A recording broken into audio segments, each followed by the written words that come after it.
Mhm. Assalamu alaikum and very good evening. Welcome to the international webinar on tips and techniques of online assessment organized by Faculty of Business, Northern University, Bangladesh. It's a live telecast from the official Facebook page of NUB Business School. Due to COVID-19 pandemic situation, new technological requirements got involved with learning and evaluation process. Educational institutions are also accepted this new technology-based system as their sector has to keep pace with the present time. In other words, the traditional teaching and assessment process is being replaced by the latest system, the online teaching and online assessment. Conducting tests nowadays are not so stressful. Conducting online assessment has become easier day by day. Exams are conducted on a computer, which ultimately saves not only time, but also become more convenient. That's why the online method is accepted by every educational institute nowadays. As a result, we can improve the effectiveness of online assessment techniques by identifying the areas of improvements. Today, different dynamic tips and techniques of this issue will be talked by our honorable guests and resource persons. It's a great honor for me to introduce the name of main patron of today's webinar, Professor Dr. Abu Yusuf Muhammad Abdullah, Honorable Chairman, Northern University Bangladesh Trust. We are very pleased and honored that two internationally recognized resource persons are present with us who are going to share their valuable contemporary ideas and experiences on today's theme. Today, we get Dr. Francisco Cornell, Professor, Business Administration, Hampton University, Virginia, USA. Since 1977, Dr. Cornell excellence in teaching, research, consulting, and doing minority outreach spans multiple locations in the US and other countries such as Argentina, Bangladesh, Brazil, Canada, Chile, China, Ecuador, Indonesia, Japan, Malaysia, Mexico, Monaco, Nicaragua, Peru, Spain, and Venezuela. He completed his doctoral degree in marketing from Herman C. Krennert Graduate School of Management, Purdue University, West Lafayette, India. Completed masters both in mathematical statistics and business administration from Columbia University, New York, and completed his Bachelor of Science in Mathematics from MIT, Cambridge. He has taught in different world-famous universities, especially MIT, Purdue, University of Wisconsin, Loyola Marymount University, University of California at Davis, etc.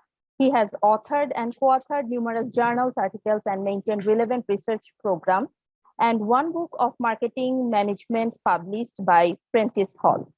Dr. Cornell has served the African American community since 1990 as Professor, Chairman, Assistant Dean, Executive Director of International Office, and Faculty Trustee at Hampton University.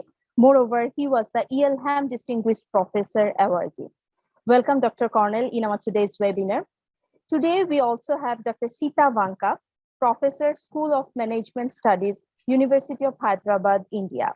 She was former Dean at the School of Management Studies. She is also a Joint Professor of Women's Studies in the Center for Women's Studies of this university.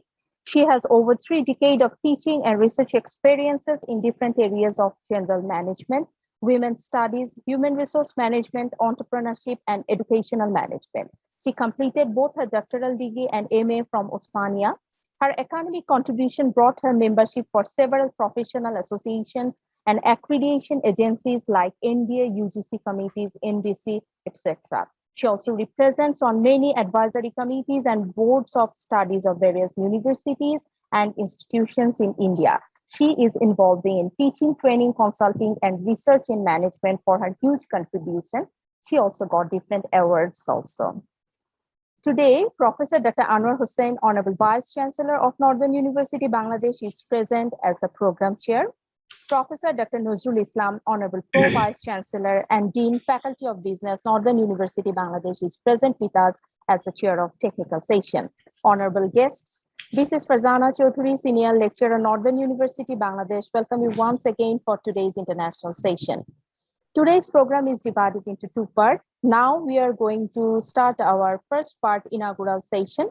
At the very beginning, may I request Dr. Ikramul Islam, Professor and Treasurer of Northern University, Bangladesh, for his welcome speech. Thank you, Farzana Chaudhary, for giving me the opportunity to deliver my welcome speech. We are very much aware that the entire planet is going through a COVID-19 pandemic situation. And unfortunately, we have lost our huge lives of our near and dears. In Bangladesh, the first COVID victim was identified in March 8, 2020. And from 2020, 17th March, Bangladesh government gone through a very strict lockdown. And educational institution also under the lockdown. But fortunately, under the leadership of our dynamic chairman in Northern University Bangladesh Trust, Professor A.Y.M. Abdullah, from the very next day, we started our online classes. But at the very beginning, there was certain reluctancy among the student teachers, even to the guardians. Basically, they were concerned basically two things. Number one, what will be the quality of education? And number two, what will be the assessment ways of assessment and grades? As the change was very radical changes, therefore we have to learn a huge, we have to gather knowledge to manage this. And in order to gather knowledge and perform our academic activities properly and efficiently, Department of Business Administration, Northern University Bangladesh arranged this very nice webinar on tips and techniques of online assessment. Today, we are very much lucky to announce that we have with us Professor Dr. Anwar Hussain, Honorable Vice Chancellor, Northern University, Bangladesh. We have Professor Dr. Nozrul Islam, Session Chair of this webinar, and Pro Vice Chancellor of Northern University, Bangladesh. We have very renowned personalities, Professor Francisco Cornell of Hampton University, and also Professor Shita Banka, University of Hyderabad, India, to provide the deep insight of online assessment. This webinar will be helpful and beneficial to the stakeholders. With few words, I'm welcoming all of you to this very important webinar on tips and techniques of online assessment. Thank you very much. Thank you, sir. At this moment, may I request our Honorable Session Chair, Professor Dr. Anwar Hussain, Honorable Vice Chancellor, Northern University, Bangladesh, for his valuable words. Thank you, Farjana. First of all, I would like to welcome you all in this two-continent webinar that we are organizing, and wonderful presence of two scholars from all the way from half of the world distance, Professor Francisco Cornell, Professor of Virginia, Hampton University, Virginia, and Professor Shita Banka, whom I know previously in our academic pursuit from University of Hyderabad. And that is also a very friendly country to Bangladesh. And we also sympathize for the lots of lives that has been lost due to COVID onslaught. Same thing also happened in Bangladesh also. And we expect the world will be adjust to the new normal and get rid of this menace very soon. I also recall with gratitude our chief guest of today's program, Professor Abdullah, but due to his very pressing, emergency work, he has apologized not to attend. So I pay sincere thanks to him for his, blessings for this webinar. I would like to thank our Professor Dr. Nozrul Islam, the chief architect of today's webinar. Is the dean and also the pro vice chancellor of the university. So he has been arranging every month a very interesting and relevant topics for webinar, drawing on the scholars from home and abroad to enlighten, educate our students and faculty members. And this is a unique opportunity to listen to a very contemporary issue that is also bugging all of us. The issue of assessment during the online teaching, initially the very system of online teaching was taken into a lot of distrust by the faculty members, students, the government, ministry, even University Grants Commission. but it is the private university that took the initiative to switch on to online teaching from the day one, so that our education system continues. I'm really sorry to say that the public university in Bangladesh has not been able to cope up with this new situation, new normal situation, compared to the private universities. They're still lagging behind, and still they have not been able to switch over to online teaching, let alone online assessment. Now, there is a big critique on online assessment of the students, because the critics will normally say there are scopes for plagiarism, the scope for faking the answer, the scope for manipulating, all sorts of issues that will downgrade the quality of the assessment. So this is a really puzzling problem for us, and we have been trying desperately to tackle this issue. And we are glad that we have now two scholars from India and also from America who will be enlightening us on these issues. I know the first world, they're already using different kind of techniques and tips for the faculty members, how to go on properly assessing the students' merit and also his knowledge and his way of answering the questions.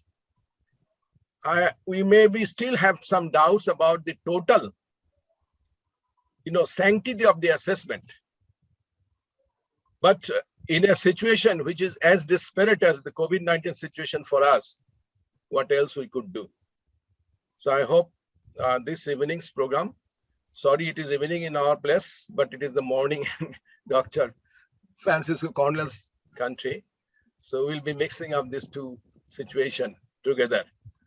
And I believe that our students, our faculty members and ourselves will be much wiser after the deliberation of these two learned and very reputed scholars. I will not go on prolonging my speech, because in a webinar, we are here to listen, to learn from the experts. And this is the real purpose. And I will request my colleagues so that in future they talk less and allow the invited guests to speak more. With these few words, I thank once again the business school, the faculty members, and also particularly Professor Nazrul, and also our two learned guest speakers of today for their effort and support to our cause. Thank you very much. Goodbye. Thank you, sir. Thank you for your valuable word. And with the speech of our Honorable Session Chair, the inaugural part of today's session has completed. Dear participants, the link is given in our chat box for e-certificate. Kindly fill up the link. Now we are going to start our technical session, our second part of today's international webinar, where our honorable research persons will focus different tips and techniques on online assessment. Our Honorable Pro Vice Chancellor, Professor Dr. Nazrul Islam, sir, will handle this session. Sir, I'm humbly requesting you to start the second part of today's webinar. Over to you. Thank you, Farzana. First of all, I would like to welcome you all to this very important and contemporary webinar on tips and techniques of online assessment, organized by Northern University, Bangladesh. Dear colleagues, you know that COVID-19 affected our teaching and learning process in higher educational institutions, and 2/3 of classroom teaching has been replaced by distance teaching and learning. The shift from face-to-face to distance teaching did not come without challenge.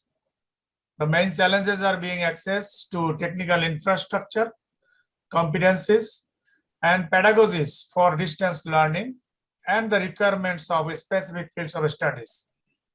But the main challenges of higher educational institutions are not only those, but to ensure quality in teaching learning process and quality in assessment systems, which are questioned by the stakeholders. Under these circumstances, the higher educational institutions are struggling to make different online-based methods effective to teach and assess the performance of their students. Therefore, the challenge is to improve the effectiveness of online assessment and make it acceptable to the students, to the guardians, and to the other stakeholders.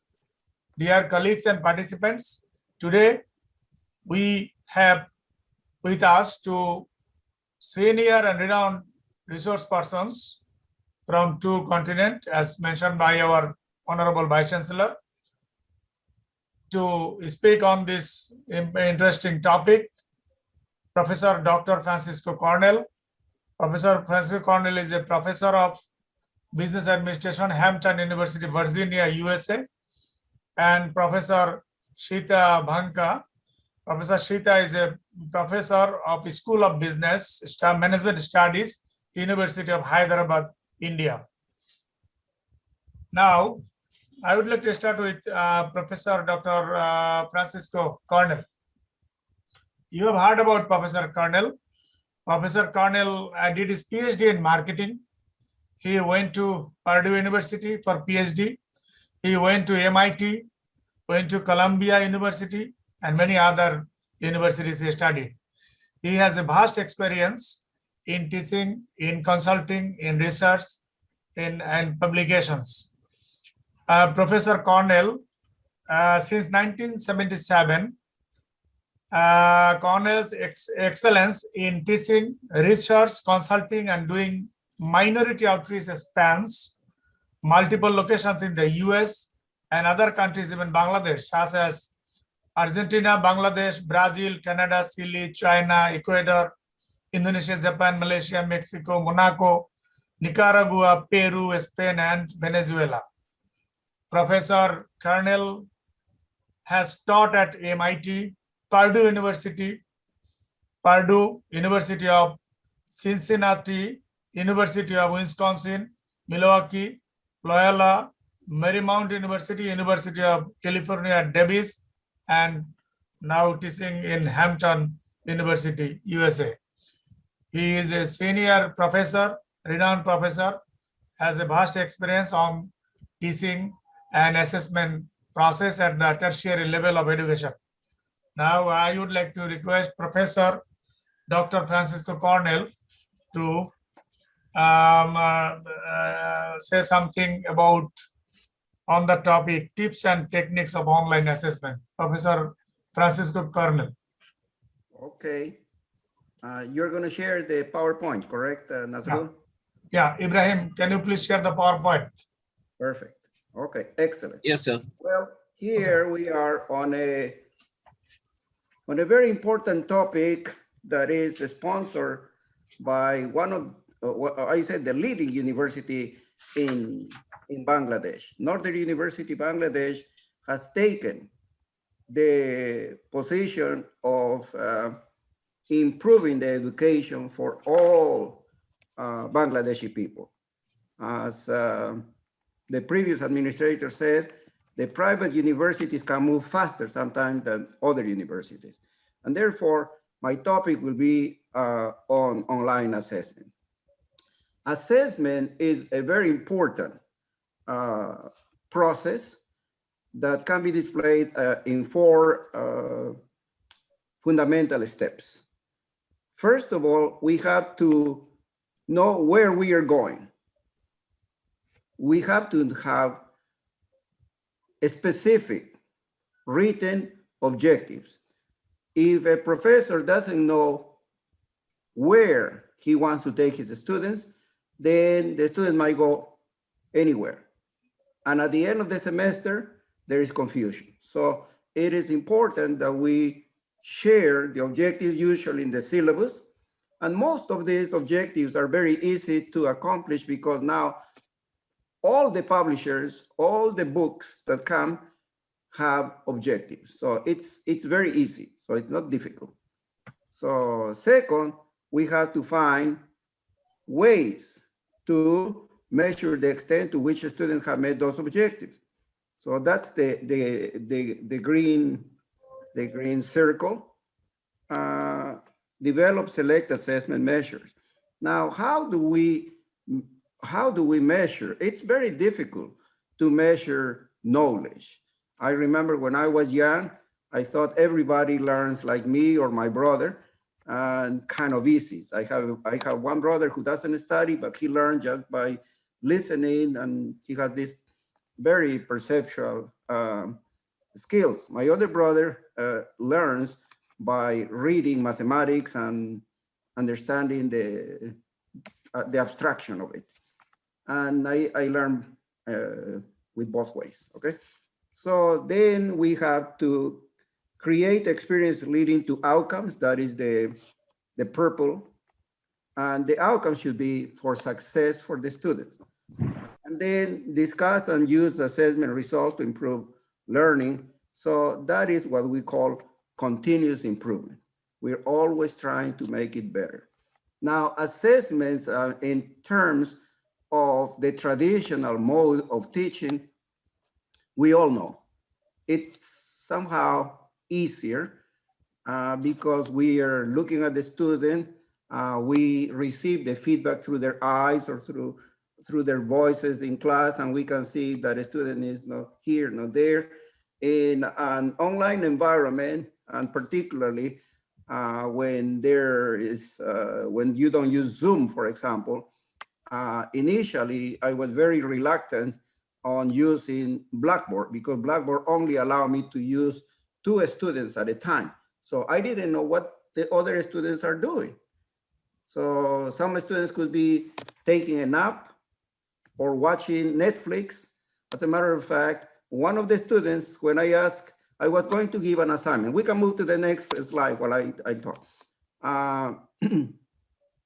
Nasrul, move to the next, please. Next slide. So one day I asked, I go to the class, this is last year, okay, not this semester, but last semester. I asked the students, look, I'm going to give you an assignment, which is going to be different. There is a movie that I just saw called The Social Dilemma.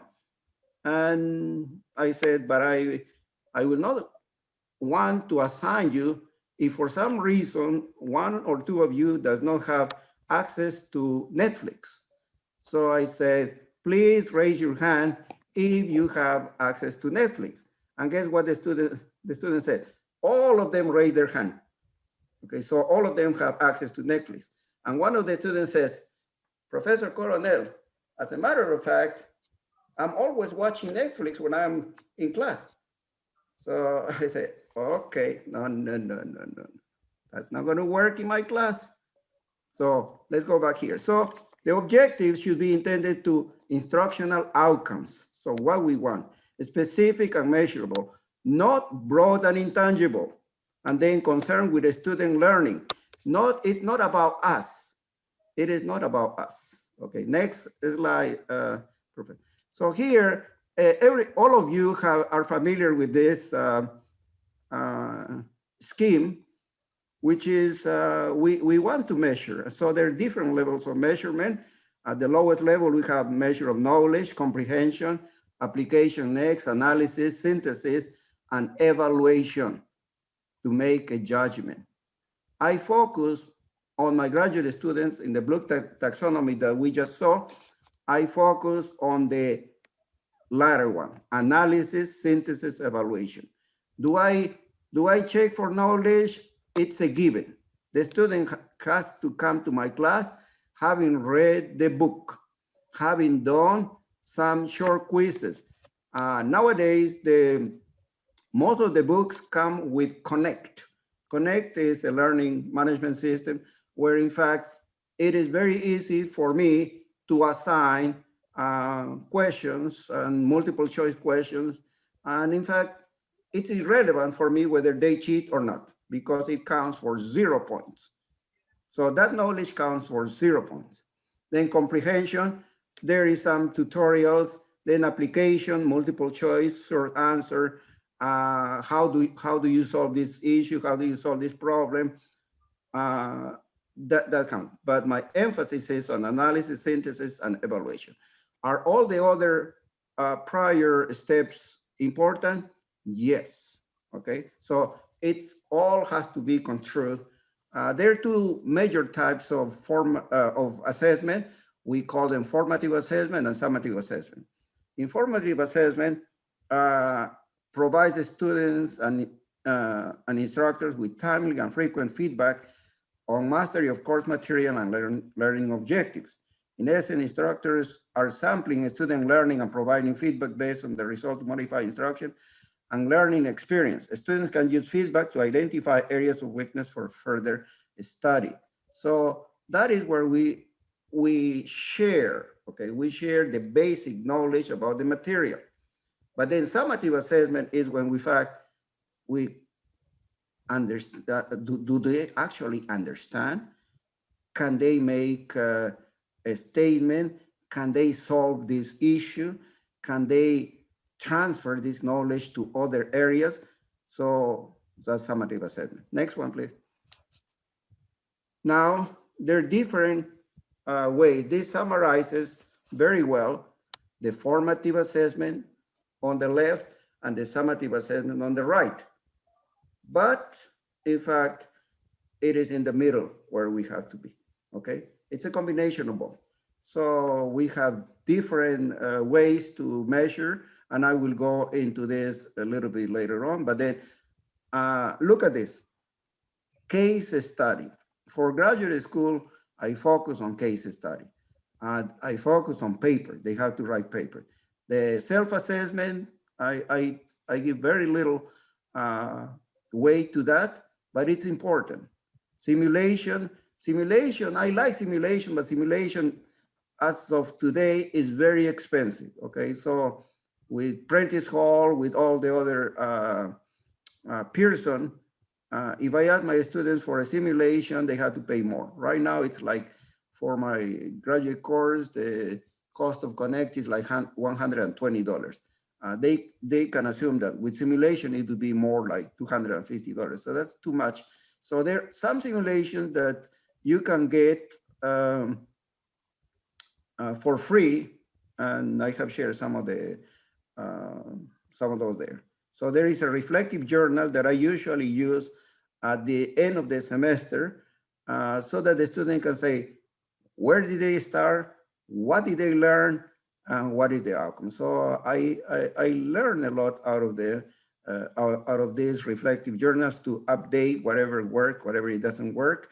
But on the other hand, I also see how from a self-assessment, the student says, okay, at the beginning, I saw this as a just mathematics course.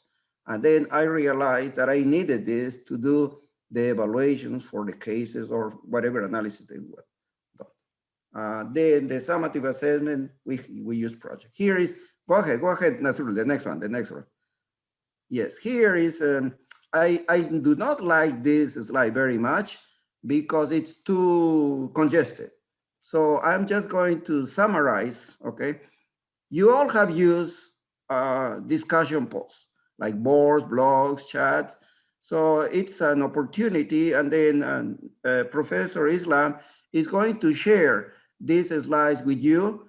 It was going to be a magnificent idea, so he asked me to share some information, so here it is. You probably have used most of this, okay?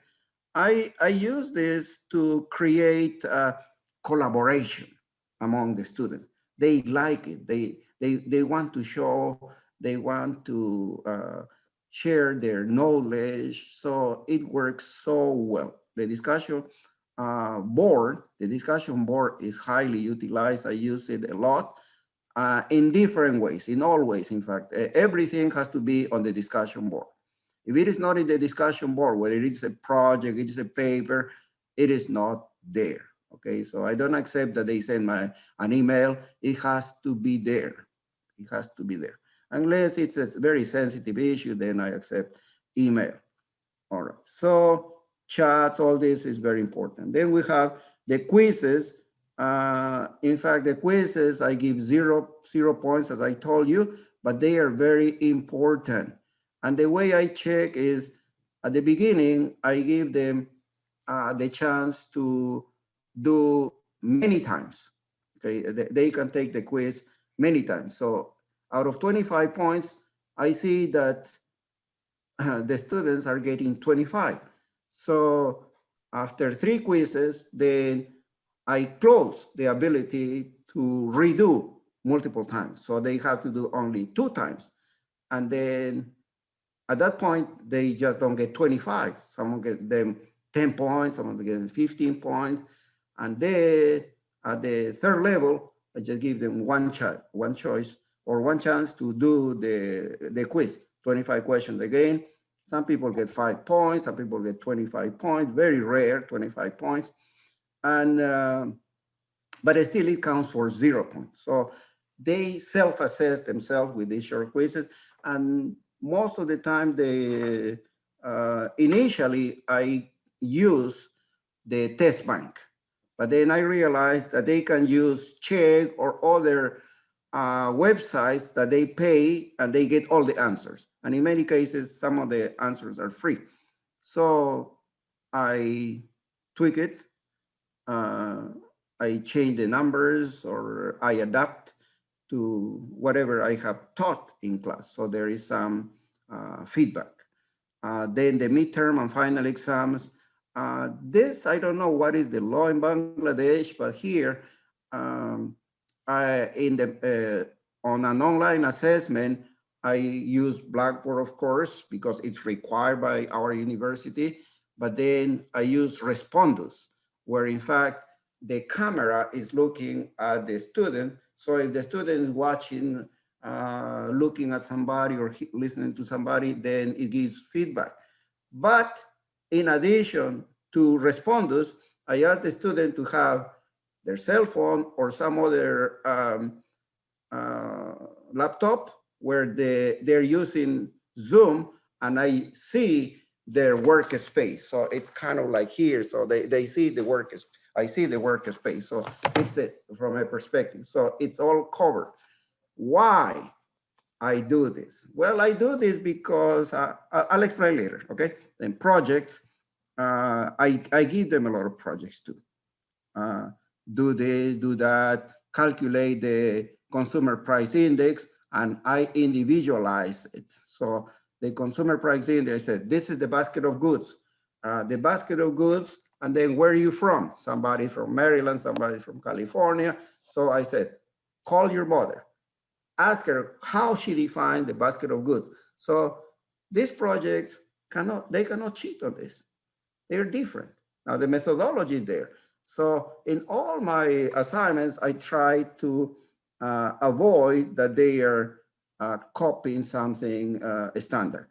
It has to be, they have to learn the methodology, and if they follow the rubric that somebody else has done, it doesn't matter as long as they learn the material. Then portfolios I use very little, but I have a lot of colleagues, particularly in the arts, in graphic design, for example, that they use a lot of portfolio. But our students, as a matter of fact, through the program are required to build a portfolio. So my course and the course that I teach are part of the portfolio. So is their interviews is part of the portfolio. So is the internship part of the portfolio. So the portfolio counts only for 2% in my classes, where they upload whatever paper they want to showcase. And usually out of the 10, 12, 15 assignments that I give, they find where they got an A or they excel, so they show. So this is an opportunity for them to show to the world what they have accomplished. And then presentations, in all my classes, I have presentations. In all my classes, it's 5 minutes, sometimes 10 minutes, and in some cases, it's 25 minutes. Next one, Nasrul. Well, this is something that is very important, okay? As a matter of fact, I started talking about this and I said to Dr. Islam, let's move over, but this is what is important. And I have to emphasize at the beginning. I tell the students, look, in 1998, Time Magazine had an article. That is before we were teaching with before all the digital culture started.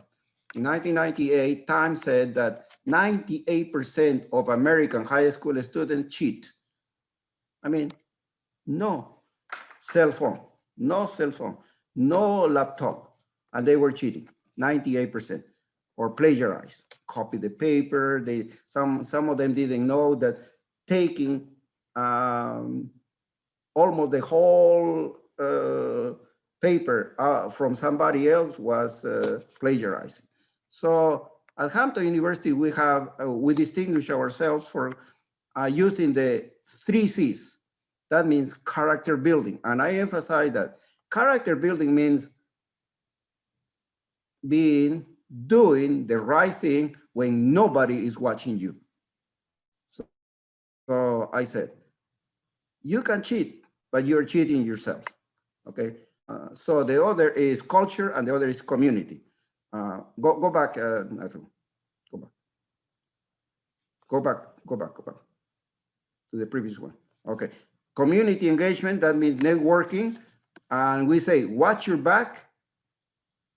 We watch your back, but we don't watch your slack. So no slack. We watch your back, we help you, but not your slacks. If you want to go the wrong way, we're not going to save you. And then the culture is, the university where I teach now is an African-American university, but we have to emphasize there is not one black. There is the blacks from the East Coast, black from the West Coast, black from the world, so a world view. Next one, please. So this is where I put the most effort in my teaching, case study.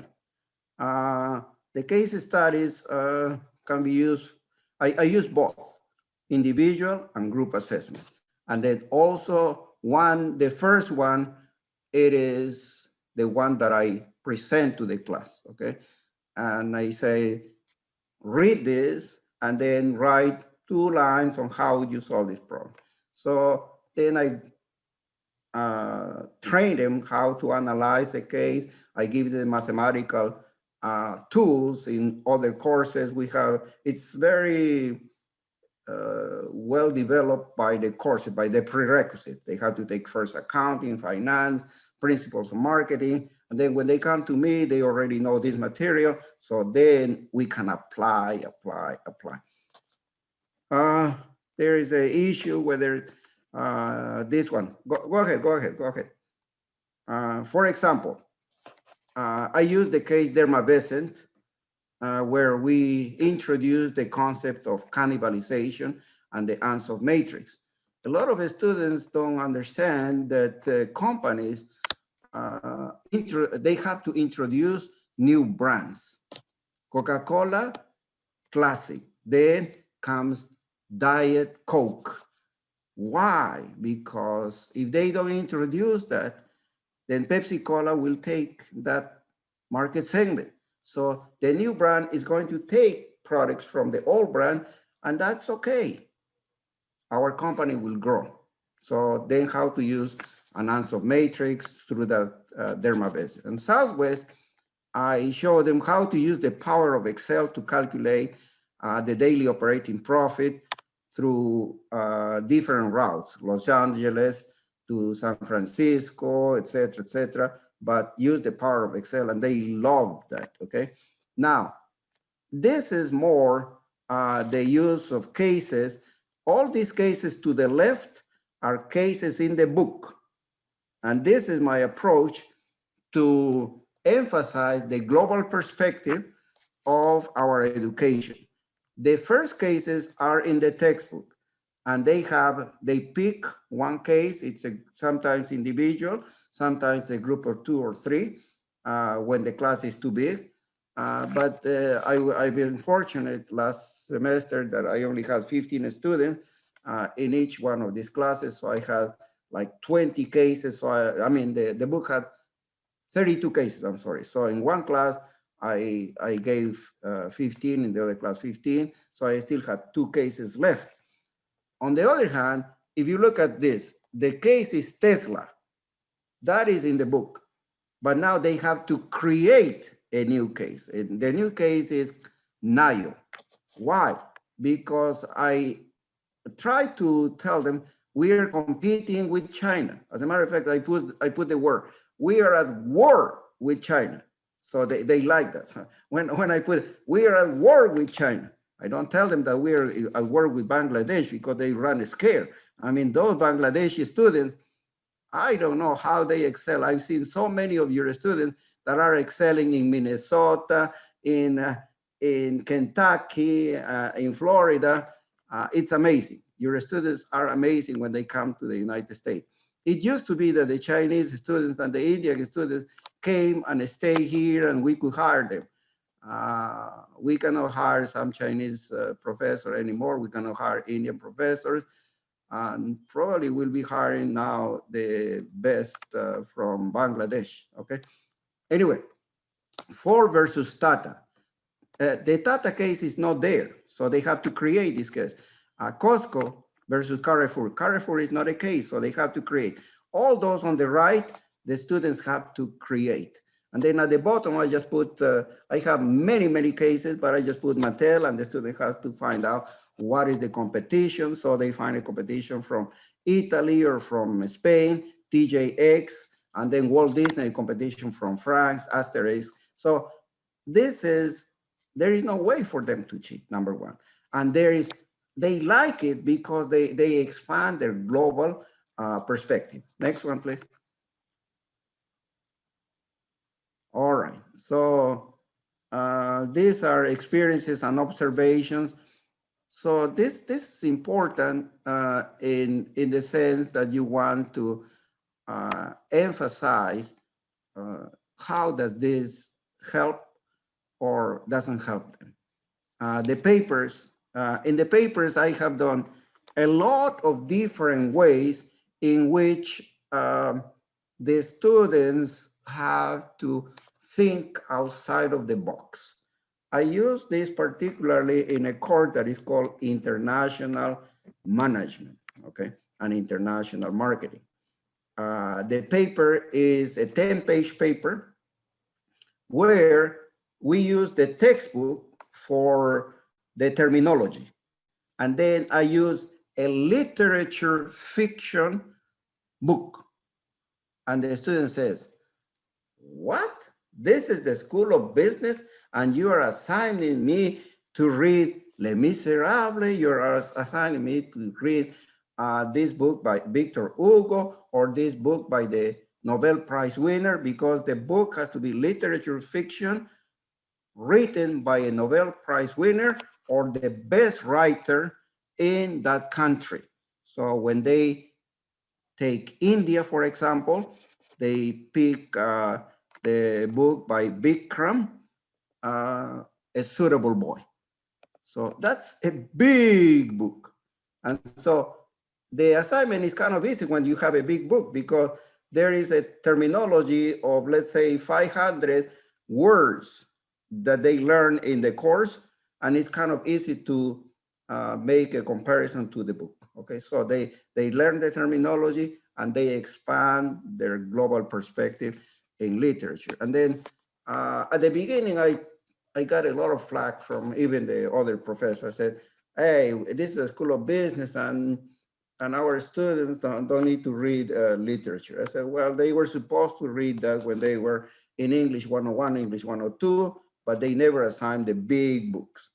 And the more you learn the language, the more you learn other cultures, the better you can apply. So that counts only for about 5 to 10% of the grade, but now the students like it, okay? So simulation, as I told you, I don't use that much simulation. Next one, please. Yeah, simulation, I don't use that very much because it still is kind of expensive. I have used simulation in the past when they gave me the pilot versions, and then the reflective journal, as I told you, I have used it. So I think that's basically it. I could say that the assessment in an online environment has become so good in the last 2 years. But distant education, my colleague, has been in existence since the 1800s, in 1868.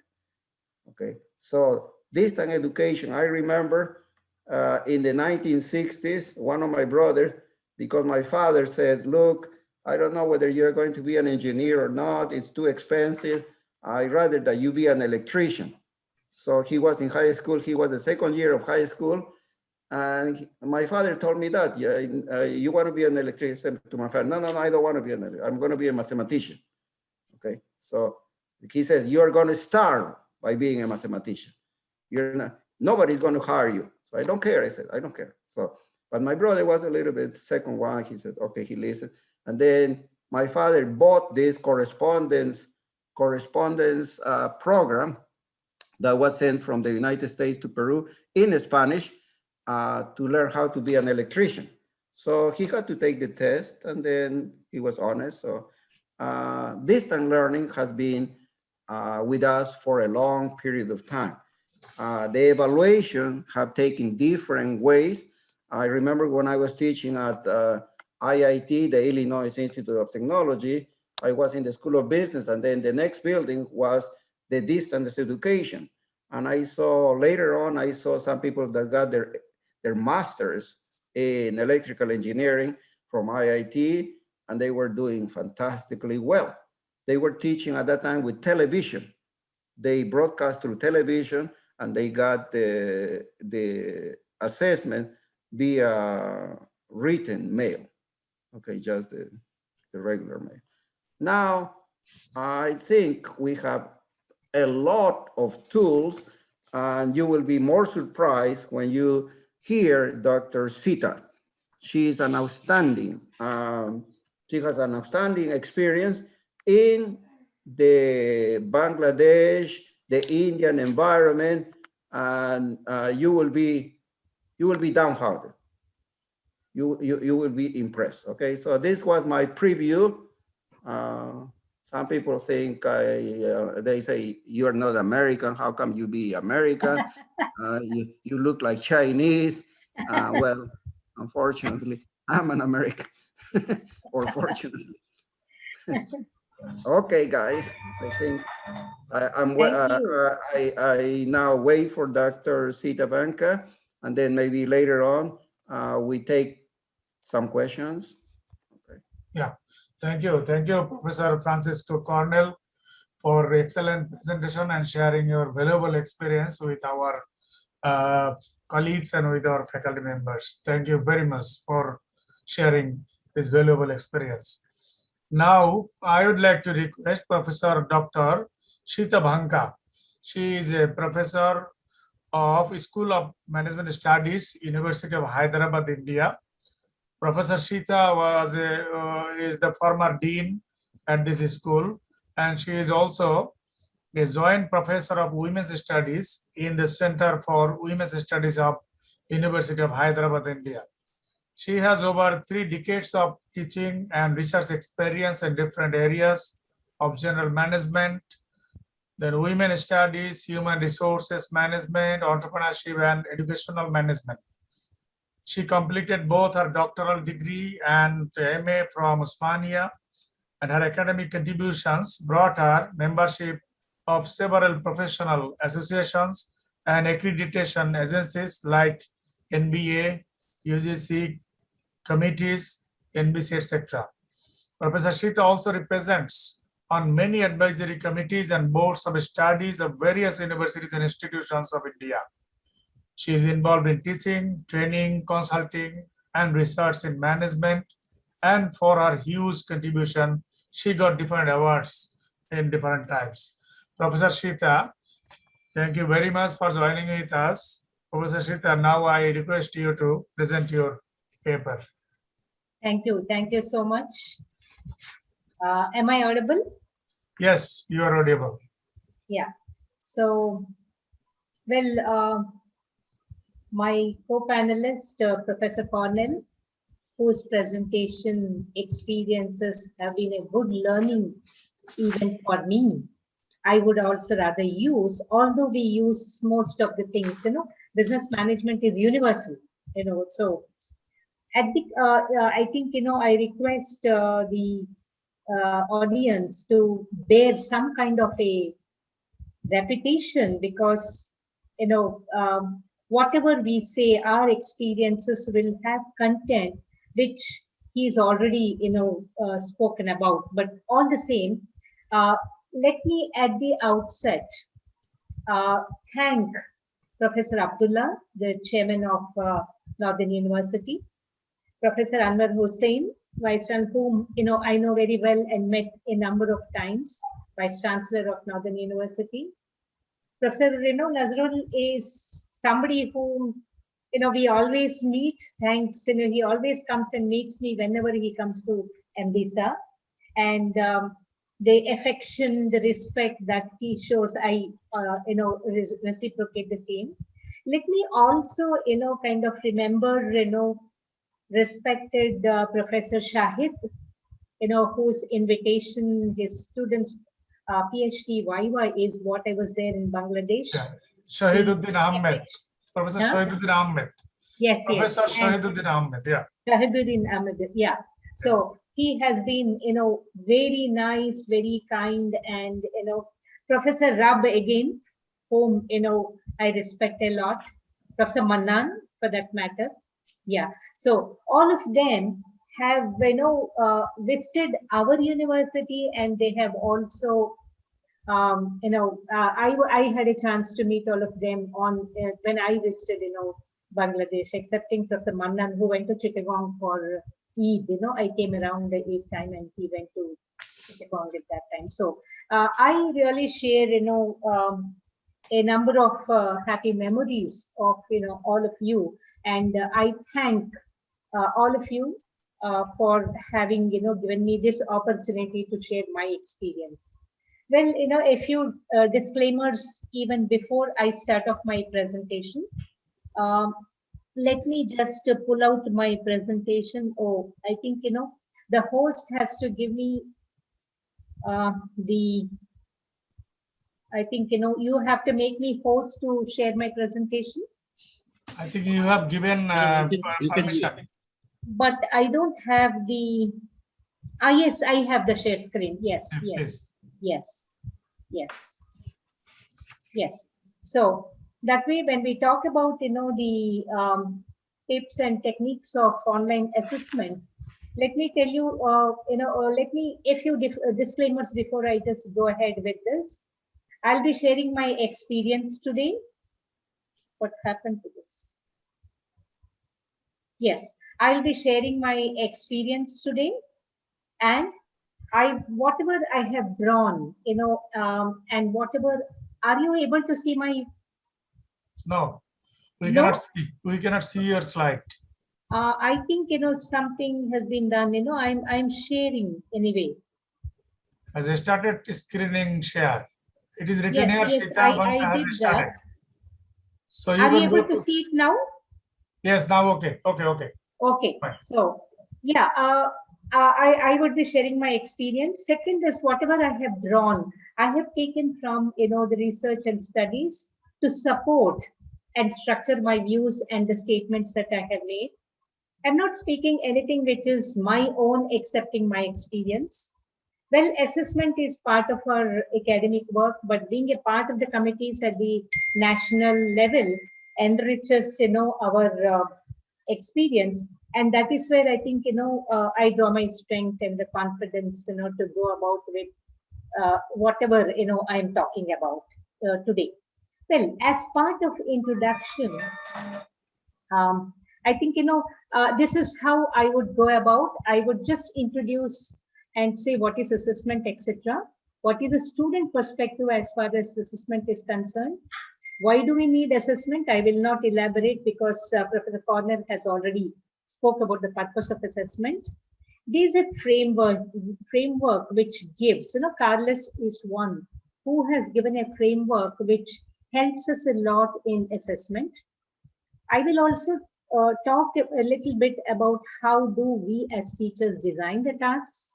Well, Bloom's taxonomy is a starting point for anyone who would talk about, how we would look at the student and how we would look at assessment. We will look at the techniques, tools, and some tips out of my experience. We will see how we can safeguard and secure the academic integrity of us as, and then, conclude it. Well, by way of introduction, let me tell you that assessment is a very crucial element in enhancing the overall quality of teaching. This is extremely important in the teaching learning process as far as higher education is concerned. This is what stares, at us and talks about us as teachers, good or bad. And this is where I think the significance lies. And what and how students learn depends to a major extent on how they think they will be assessed. This is what Brigg and Tang in 2000 said.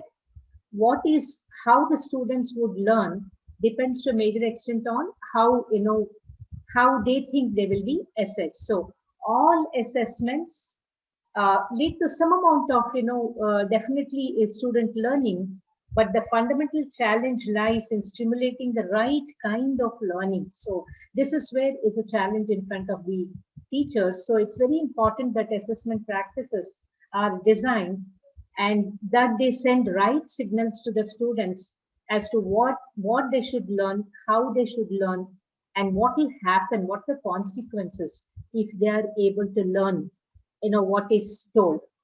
From the student perspective, what is the student looking at? From the student's perspective, there was a study by McMorran in 2015. He says that the relationship between learning and assessment often comes down to one thing as far as the student is concerned, and that is, what is my grade? This is what is the concern of the student.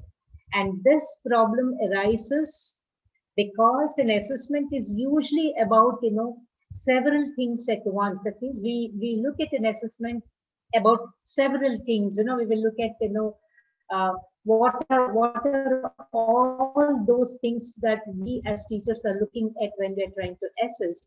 And Bound, in a very good seminal paper in 2000, refers to this as, the double duty for teachers. How is it a double duty? It's about grading on one hand, that is sitting on judgment over what has been learned by the student, and about how do we give him or her effective learning. So this is one side of the story. The second that, teachers do is they evaluate the student achievements, and, they also see how students can be, taught better. That means, for example, a continuous assessment that goes on. Continuous assessment goes on, as Professor Cornell also said. There is a case which is given in every class, and this case is led by one student, and all other students would look at the case, contribute, and also critique the presentation. So this is where we are looking at evaluating student achievement and teaching them better. So class after class, we expect them to learn, newer things through the process they undergo. And on the one side, as teachers, we are evaluating them. On the other side, as teachers, we are also trying to teach them better on their different levels of comprehension, knowledge, and the rest of this. Next is, how do we take care of the standards? Professor Cornell did speak about the 3 C's of, HU. So the Hampton University standards are very clear, and that was, told. So too any university for that matter. I'm sure Northern University has certain standards, and so too, at our university, which is University of Hyderabad. So how do we take care of these standards, and then, how do we kind of take care what invokes the comparisons between individuals. That means, when we are talking about standards, we are applying the same metric for everyone, but then what comes from the student, what is the how, when we compare the individuals, they are different. So how do we kind of ensure that these standards are met, and standards on the one hand, and how do we do it when we are sitting in judgment over the students? It communicates explicit and hidden messages, no doubt about it. We when we say so and so is a topper, or so and so is relatively, in the 10% or 20% or 30% of the class, there is something where we are sending very strong signals. So why do we need assessments at all? Assessments have multiple purposes. As I said, I will not elaborate. Assessments do give feedback on whatever has been learned in the class.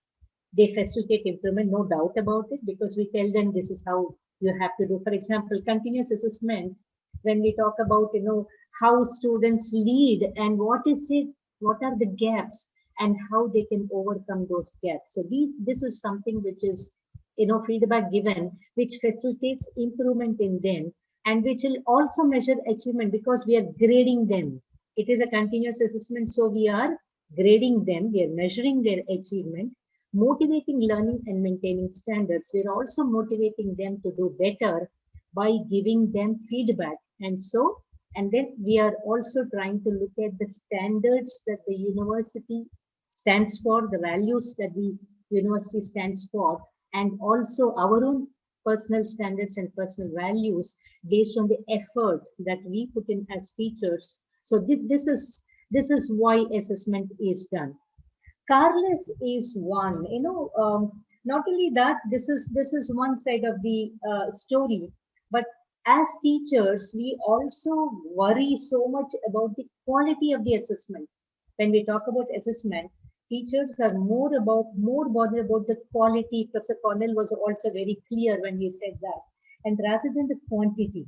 So well-designed assessment tasks will influence the way in which the students approach the problems, and so that improves the quality of learning. So what happens is, when an assessment is constructed, this is done to maximize the opportunities for students to get a very meaningful learning, and this is known as the learning-oriented assessment by Carles. Carles, in another good paper in 2007, talks about it as a learning-oriented assessment. This framework is what I had put it here. When we talk about Carles's framework, we see the way the students are looking at it. The student would look at a certification, a certificate, a degree that he gets, whereas a teacher is more bothered about the learning that goes into that assessment, whatever the process that the teacher is taking. So that way, when we talk about the student perspective, it is a degree, the terminal degree or the certificate, and the teacher is more bothered about the learning process. When students also, when students do come and ask us about, when we ask students about what are their expectations, why did they join the course in their orientation, they would tell us, number one is, well, this university is very good, number one. Second is, they would say that, we're looking at a good placement.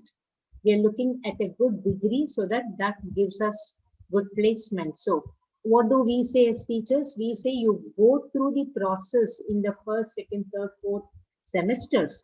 And this process, making you walk through the process of learning, will ensure your placement. This is what we say. So, but then what Carles says is, this leads to that learning orientation,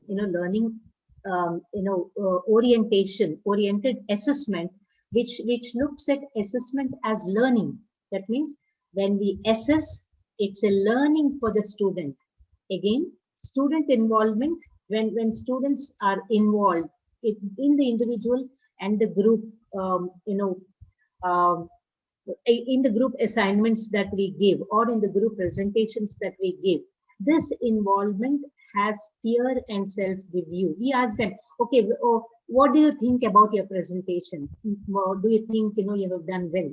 Or what do you think you could have done better? So there's a self-evaluation that goes on as far as the learning-oriented assessment is concerned, because of the involvement, and the peers are there to tell them what are all those points that he or she has missed. So feedback as, feed forward. So a feedback is definitely given in when the assessment is done, and this is something which will be taken forward for, their improvement. So when we talk about, well, if this is what is the framework, how do we design the task? It is the teacher's challenge to design the task. And it's a theory which is again, given by Bix and Tang in 2007, where they talk about, assessment tasks and teaching learning activities. These are designed to ensure that students achieve the intended learning outcomes. Learning outcomes are extremely important, and they develop cognitive skills at a range of levels. We will just discuss that, in the next slide. So how do we design the task? We design the task in such a way that the learning outcome is very important. In India, for example, it is mandated today for making each course outcome based. We follow the outcome based, education, as it is called, where we talk about the intended learning outcomes, and then we try to see that they develop skills on one side of it, but the assessment is tuned towards the outcome. So in the outcome based education, OBE as it is called, it is the intended outcomes vis-a-vis the assessment, that is tuned to see these outcomes have been met. So the learning outcomes for a topic or a unit are the criteria where we make judgment about the student learning.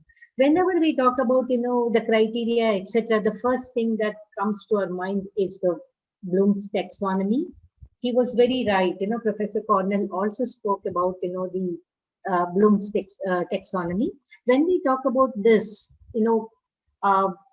the assessment is done on the knowledge and intellectual abilities and skills. So when we talk about, knowledge, it is when we talk about knowledge and when we assess them on the knowledge parameter, it is the recall. That means recall of the specifics, the specifics that we have discussed in the class, and also the knowledge of the ways and means of dealing with those specifics.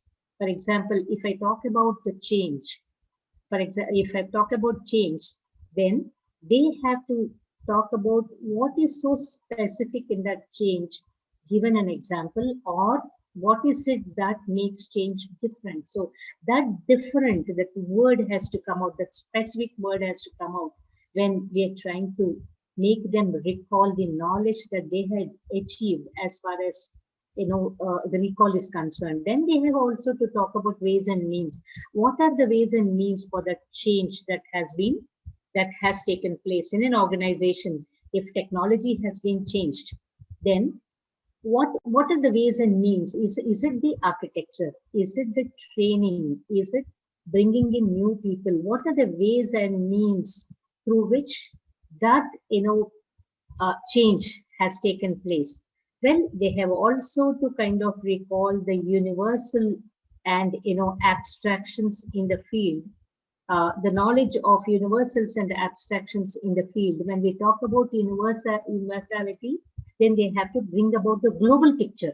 If this has happened, if technology change has happened, and this is how it has happened, by putting in more infrastructure, changing the architecture, changing a platform, or changing a version, or whatever it is, they should also be, they should also be able to recall the universal picture or the global picture, as Professor Cornell has also spoken about. So the second most important thing that is tested is the intellectual abilities and skills. So while we test as teachers the intellectual abilities and skills, the first that comes to us is a comprehension. That means a low level of understanding or ability to grasp and make use of material ideas, without seeing further implications. That means, what do we understand by that? That means, what is a comprehension level? Not everybody. If I have 25 students in my class, then not everybody has the comprehension at the same level, because this is influenced by the intellectual ability and the skills that they get. So low level of understanding, then what is the ability of the person to grasp, and then how is he making use of the ideas or the material that has been given, so on and so forth. This is where I think the comprehension comes into the picture. As far as comprehension is concerned, the student has also to kind of translate what he is able to comprehend, interpret what he is able to comprehend, and also extrapolate to the situation or to the scenario that has been given by the teacher. So this is as far as comprehension is concerned. The next most important thing is application. Definitely, when we talk about the skills of a manager, we say manager requires the conceptual skills, the application skills, analytical skills.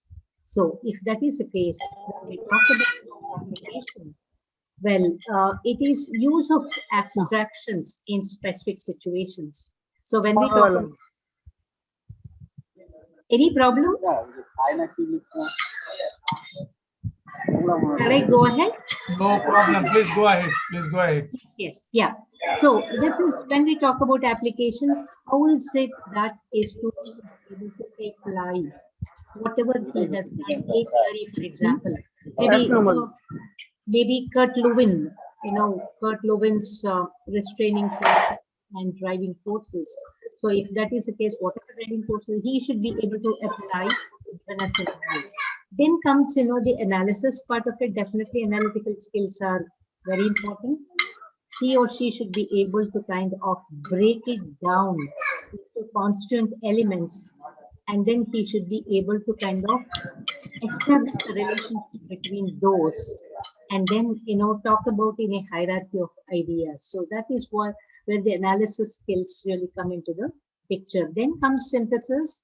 We always talk about students when we tell them that they have to structure elements so that they are able to form a pattern. They're able to form a pattern or understand that a pattern is emerging. So this is where they have to synthesize, and then when we talk about when they synthesize, this is where it becomes very important for them to kind of structure those elements into that pattern which is emerging, and they should be able to really know about it. Then comes this synthesis has to be communicated very well, and then it has to kind of not only communicated, but it has to also be told as a plan or a proposed set of operations or activities that he or she does, and then the relations between each of those. The last one is the evaluation part of it, which is both qualitative and quantitative judgments of the procedure or the idea or the appraisal, etc., to satisfy that criteria. So when we say judgments, what are the internal evidence that they have, like what Professor Cornell says, this is a material, this is a case. So what is it that you have in terms of the evidence that is there or facts of the case, and judgments in terms of the external criteria. So this is where I think the taxonomy helps us in not only understanding but also making them go through or walk through this process, and this helps in the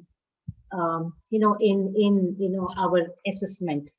So when we talk about online assessment, and when we talk about when we talk about Bloom's taxonomy for that matter, all those levels, level 1 to all those levels that we have seen, students would demonstrate knowledge, they would comprehend, then they would apply, they would analyze, they would synthesize, and they will also evaluate the validity of information before whatever is given to them.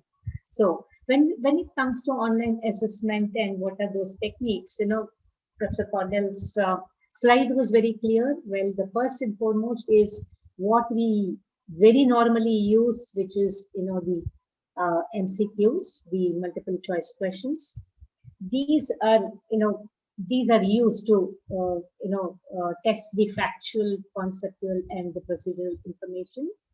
Then there is something called, multiple response questions. These are slightly different, and they ask students to choose multiple options. See here, both are same, but then it has more than one correct answer. So the students have to choose multiple options from a list of possible options answers, and usually there is more than one correct answer for the multiple response questions. Then, of course, the fill in the blanks that we always use. These are constructed, responses. Typically, one word answers, is what is required from the students, where they create an answer, and then that is what it is. True or false, again, is dichotomous, either or, in nature, and this also tests the factual, information. Then comes, matching. Well, match the following is what we normally use, and it is very appropriate for assessing the student understanding of the information that we are seeking. Something like, terms and definitions. You give a term and then you give a definition, and they should be able to match. They would be able to match only when they understand it, or some events, some dates, or some tool and its uses, so on and so forth could be some of the examples. Then comes essays. Essays are the only, question types that can assess the higher levels of, students' mastery. That means the synthesis and evaluation levels is what comes here in the essay. So this is extremely important. And when we talk about grading, most of them are automatically graded, except in essays where we have to manually grade. All test knowledge comprehension applications. Essays also test, the synthesis and analysis. When it comes to tools, this is where, there are traditional, these are the tools, the type, the example, and the tools, which, Professor Cornell has also spoken about. For example, in our university, the university has immediately, in about March, we declared the lockdown, and in about May, a learning management system for use of, the entire university was made. And this is where, there is a lot of training that has been given to all faculty, and this training was also given to the students so that they are familiar and conversant with the use of learning management system. So when we talk about traditional assessment, which is submitted online, we have something called, we normally use essays, we use case studies in these schools, we use, article reviews, we do proposal writing, report writing, etc. These are all, the traditional assessments that are submitted online. LMS is a very good, platform.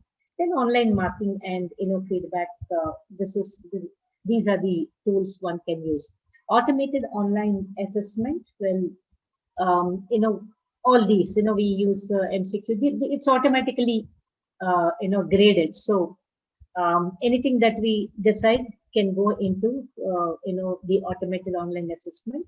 LMS again is good. Examination assessment software is also there. There are many products which are now available in our market, which could be used for, any software can easily do the assessment of, this. Well, invigilated online assessment. When we talk about, invigilated online assessment, it's a midterm exam and the final exam where we are sitting and we ask them to switch on their videos so that we are able to look at, them while they are writing. And then, that's also, online. Online interaction. Well, as he rightly said, chats, blogs, clubs, collaborative learning, critical reviews, these are all examples. And then, well, LMS helps and there are blogs which can be, which can be seen, then Google Docs is also a very good tool as far as the online interaction is concerned. Group assessment online, I found Google Docs very, very useful as far as the online interaction is concerned. Group assessment online, well, when we talk about group assessment, definitely online presentations, which are individual and group, they're one is leading, the other one is looking at it, and there are also group work which is assigned by the teacher, and one of them will present, that. There are role plays in OB and HR. I think role plays really help them understand, the concept. Online discussion and debates. Again, LMS has a very good, the LMS that we have is all powerful, which has a lot. There are YouTube videos, etc., which could be used. Again, Google Docs helps. Then comes, reflection, reflective activities. Reflect on what is your learning from the course. So this is something which is extremely important. The entire course, what is your reflection? And, how do you reflect and how do you, forward it for the teacher to see how best, you can done, how best you can improvise in the next semester. So LMS again helps in that. There is also peer assessment tools that are available which also do this. Then comes, when we talk about, tips, like face-to-face class, we have a range of options for assessments. Well, when we talk about, formative feedback, that is, educative assessment, well, we are educating the student while giving the immediate, specific, and, forward-looking feedback. And this really, helps them as to how to improve in the future, especially, when we talk about, future work. How do you want to use this in the work? A lot of feedback is given so that when they transit from a student to an employee, this is what they are, taking it forward, so that this helps them, in future. Well, formative online course. When we talk about formative online courses, the examples are mostly discussion activities, role plays, especially OBHR. There are also web, questions that could be asked. Research projects, definitely. Every MBA will have a short-term project at the end of second semester, and we also have a research project at the end of the fourth semester. So there is teamwork, there is self-assessment, there is peer review. There is a lot of analysis of data, which also, tests on a range of levels. The next one is a summative online course for which, the examples are, well, online tests, quizzes, final, assignment submissions. We give it, for example, all of us give the assignment, which is more in terms of a term paper level, where they have to maybe, we give instructions as teachers. Choose a company, look at how they have, if it is a management of change course, choose a company, then, ask them to see how change is defined. They can also, talk about the method, that they had followed. Is it business process reengineering? Is it, mergers acquisition, as to how they have changed? What is a form? Whether they had individual, they had group exercises in order to manage change. How did they evaluate change? What is the role of the change agent? Who was the change agent, etc., in the final, assignment submission. So, well, final assessment, invigilated on site also. There are assessments that they sit down and write, which the teacher also, invigilates, for which there is a special software there's a special, platform on the LMS which we use. Then auditive assessment, summative evaluation with limited feedback, and this is, something which is what is already achieved is given as a feedback, to them, where we give a summary of what is already over. Then how do we as teachers support student learning? When we talk about, um, supporting supporting the students and their learning, um, we always think about, auditive examples like MCQs or, on-site final exams that are still, commonly used in distance and online courses. This is one thing. Second is student orientation. So, when we talk about success in, the assessment components of a course, if the assessment is successful, then we as teachers must facilitate a student-centered and an engaging online course. So that way we can ensure the student orientation and we can support their learning. Then it also necessitates, a corresponding rethinking, a realignment of our assessment process to match learning outcomes. I'll give you a template that, we use uh, after, we talk about this. So how can we as teachers designing a learning process that help our students develop higher order thinking skills, which require, which not only require understanding extra, but which require reflection, which require application, maybe an analysis, and integrating it, as a wholesome experience. So how do we do that? Rather than, we can do this by making, rather than thinking of instruction and testing as two separate processes, we assess our students on actual learning, tasks facilitated within, the online, environment in a manner that's authentic and relevant to them. That is, for example, interviews. That means how do we make it more authentic? That means what they actually learn. It is not, instruction is not separate and, testing is not separate. But then we assess students on the actual learning, actual task that we have given as part of their learning, and we try to kind of look at them, how they are able to authentically use them and how it is relevant to use them. For example, in interviews, when they give, when they test their understanding of a concept by giving a scenario, they should be able to do that. So it is more of, integrating instruction and testing as, not looking at two separate processes, but as one. Online courses are very useful in improving digital literacy, which are very, very important for the, present day, for the contemporary graduates.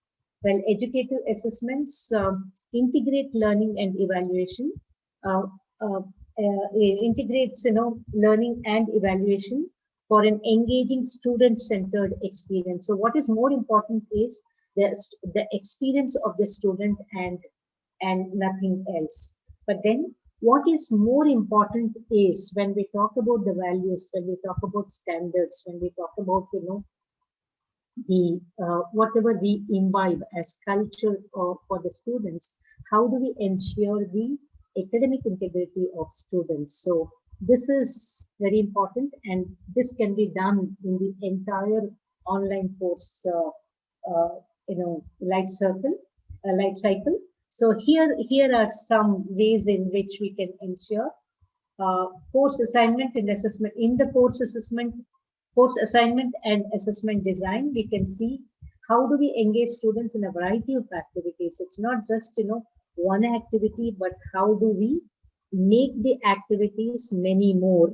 How do we weight course assessments to decrease stakes on a single component? It's not just one, but then how do we divide it?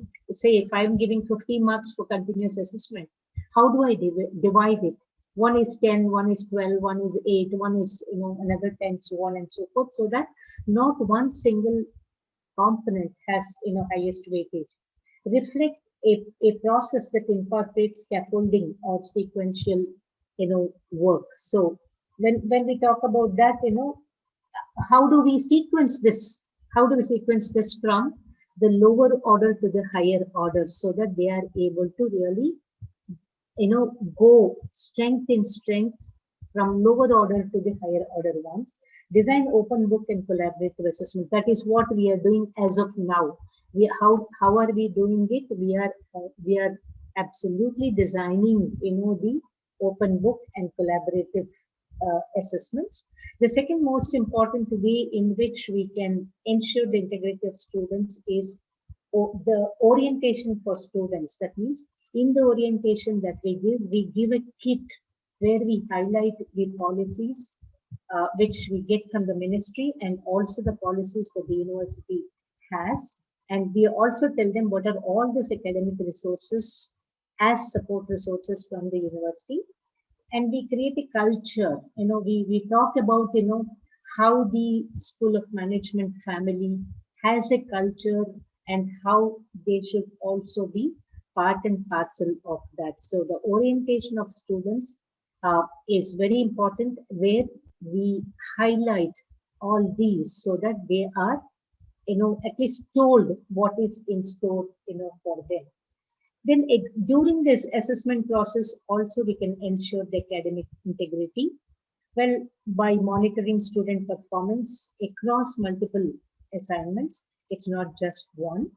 There's a lot of use of, plagiarism software also. For example, Turnitin is what we use for the term papers. They have to. It is a policy of the university to get the term paper, to get the assignment, go through the Turnitin software and then submit it.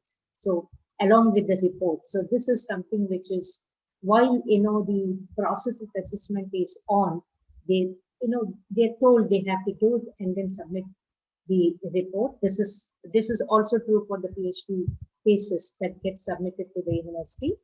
Then ensure online, term tests and quizzes using the learning management system, features such as randomization and, time limits. So this is where the LMS comes into, the rescue. Then the final thing is examination, the final examination part. The on-site exam invigilation is also supported by university by a, if it's a fully online course, as we are doing it now, the university takes care of whatever we need in order to make it, fully invigilated one. As I said earlier, it is very important to see that the intended, learning objectives are, fully aligned with the assessment tasks that we give. Say, for example, if I give I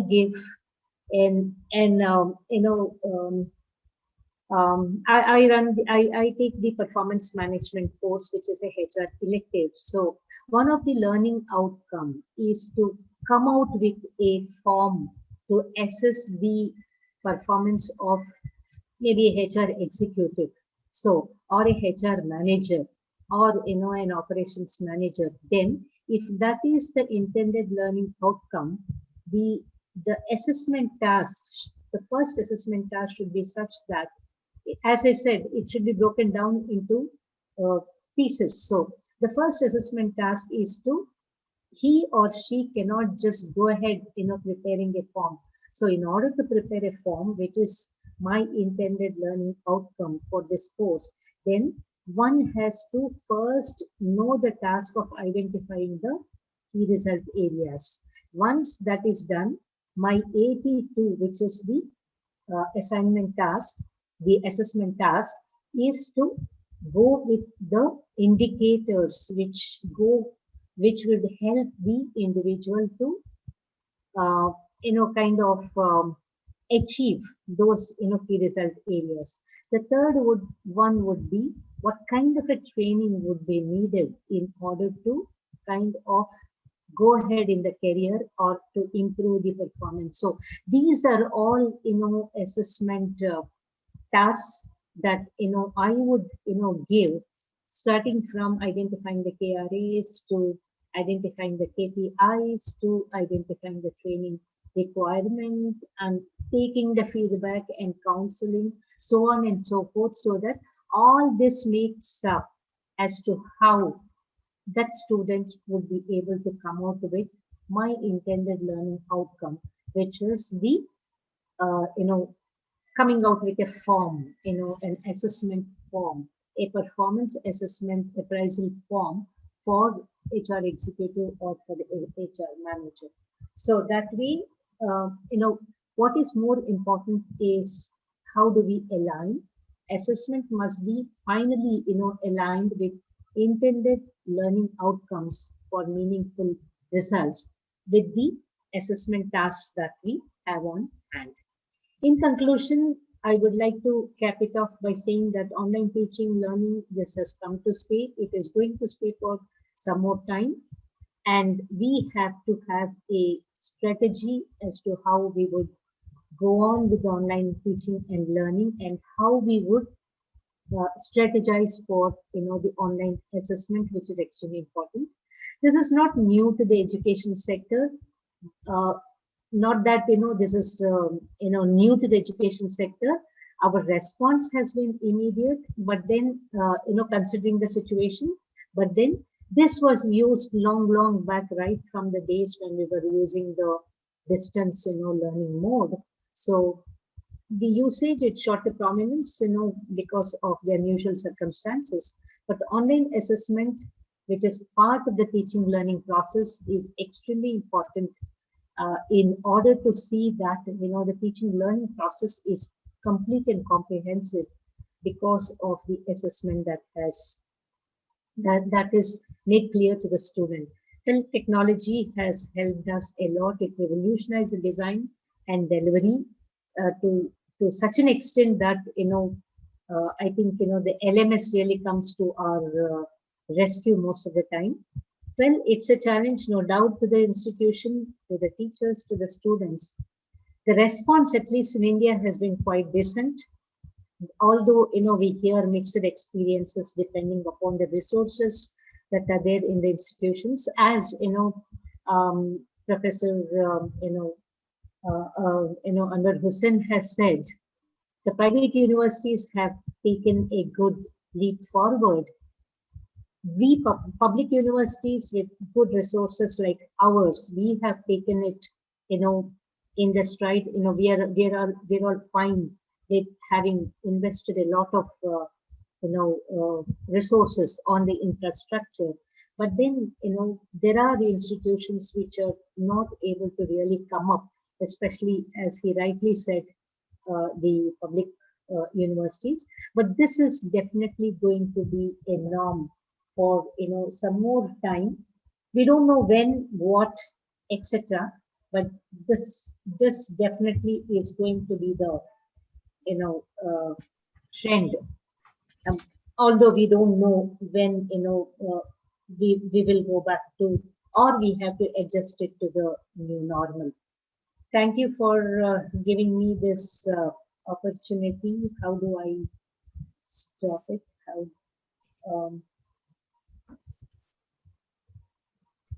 Thank you, Professor Shita, for your valuable discussions on online assessment.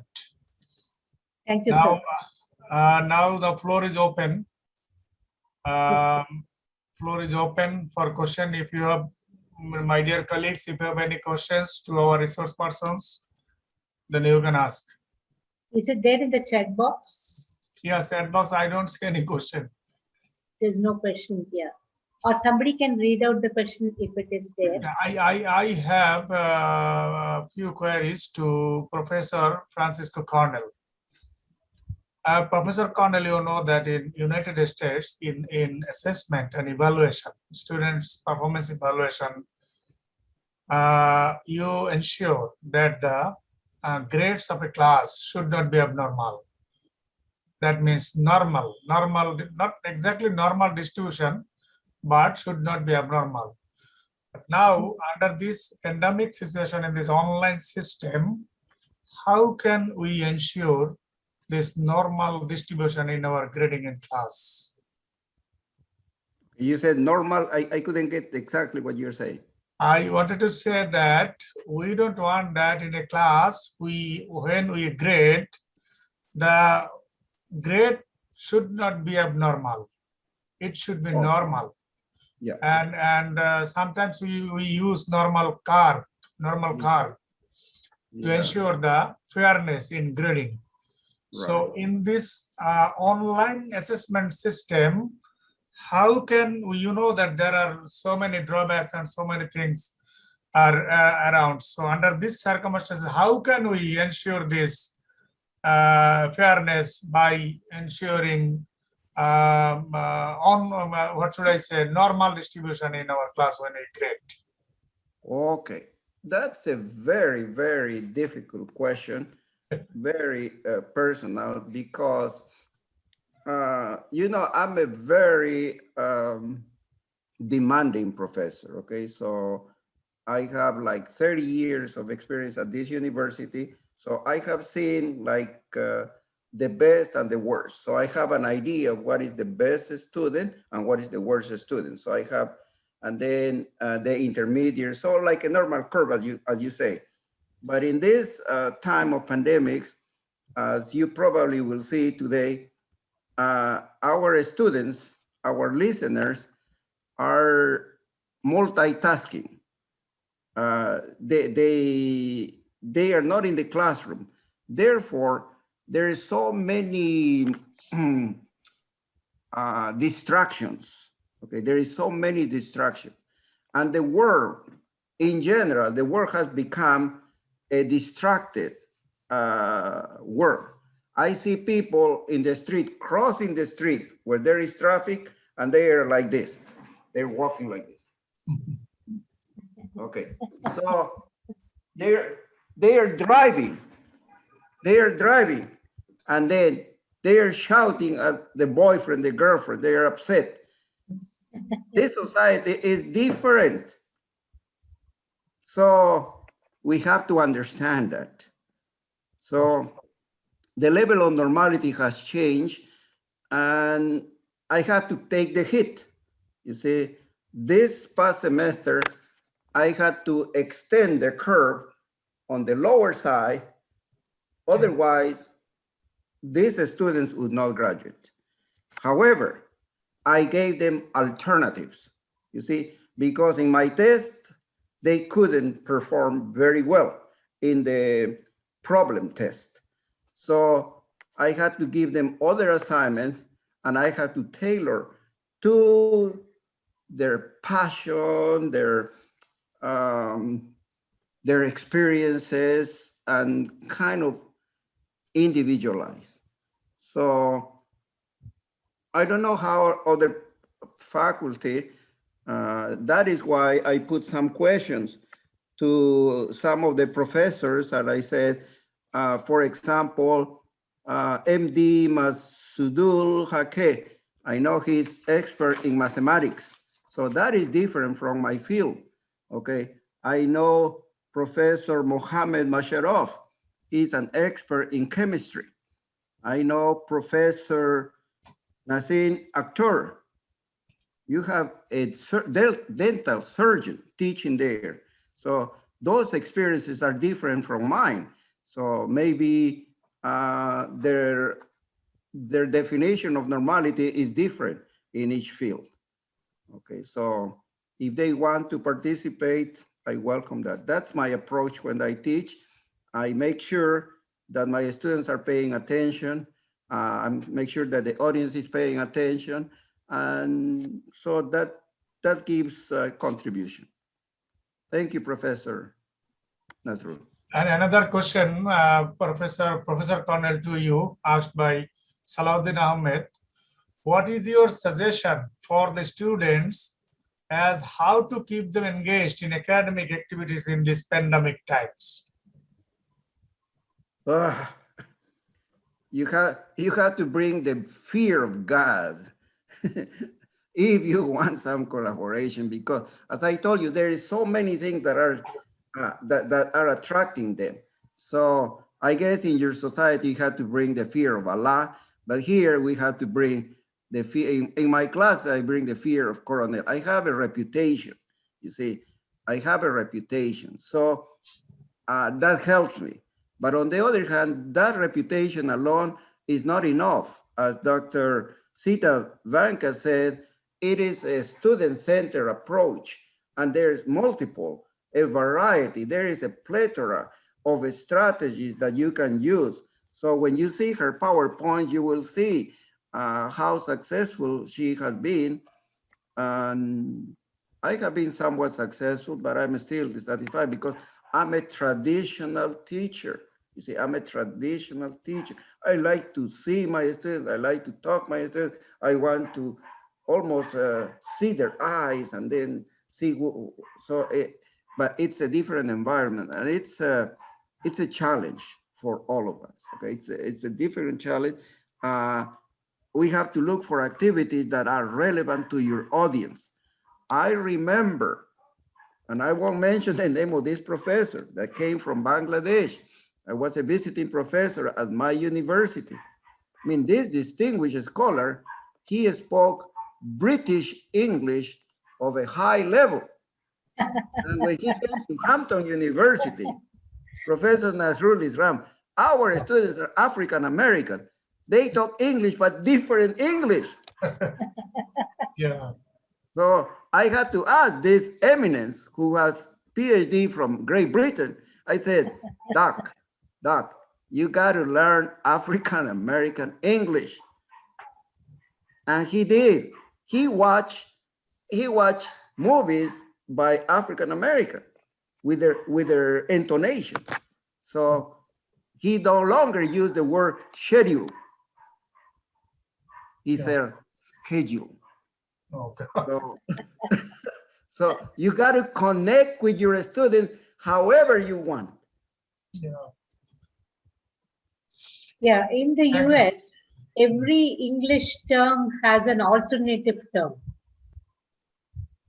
Every English term has an alternative, term, which you should automatically, get it once you are on that soil.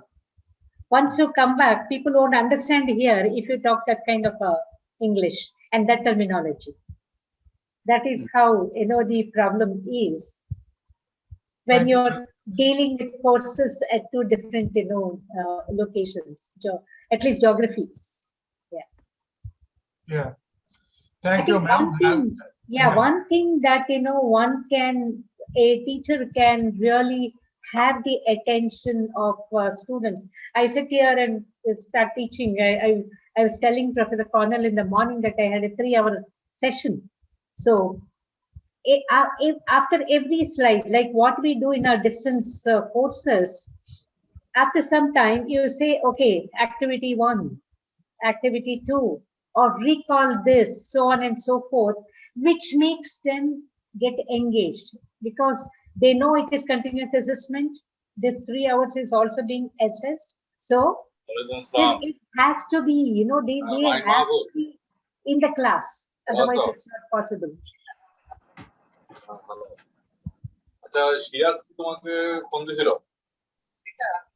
Hello, can you mute the mic, administrator? Please mute the mic of that faculty who is talking.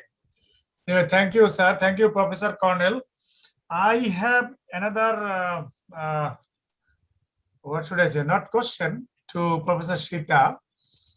We talk about the unfairness of our students. They are not engaged. They are not fair. They are not attentive to learn.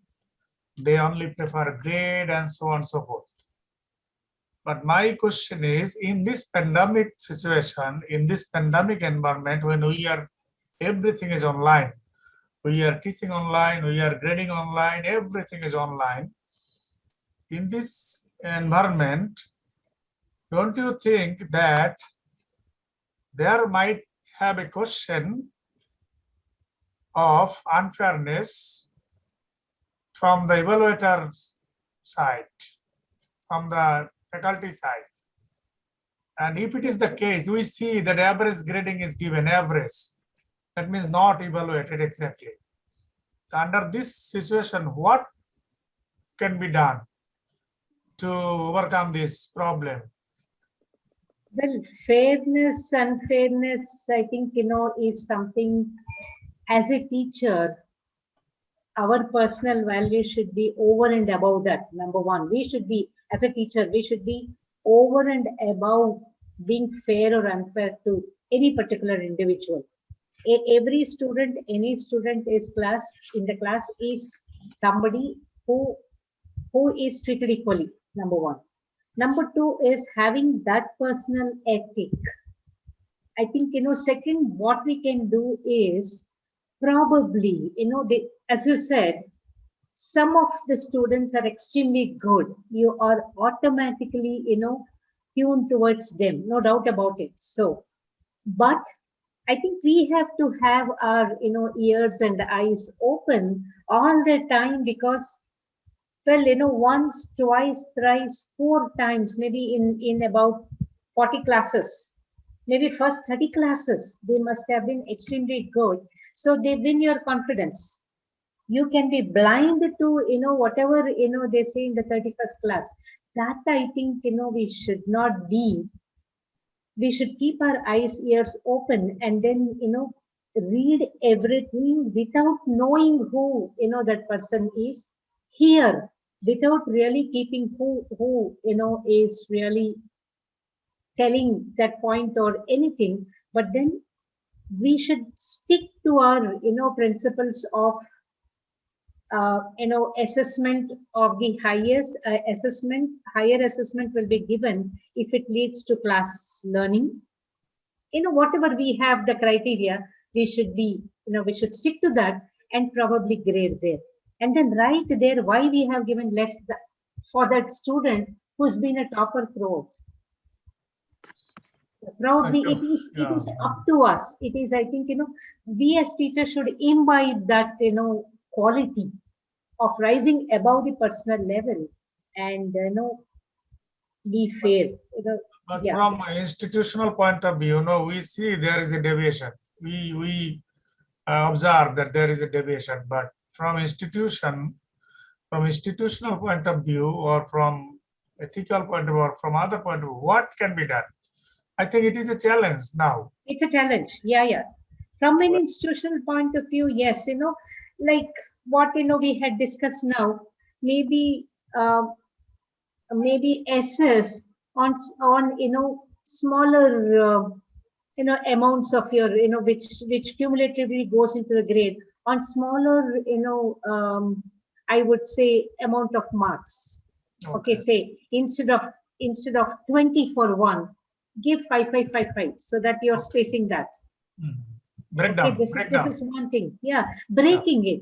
Breaking this is what is told to us by our, university. Okay. You can't have whatever we have earlier in the face-to-face.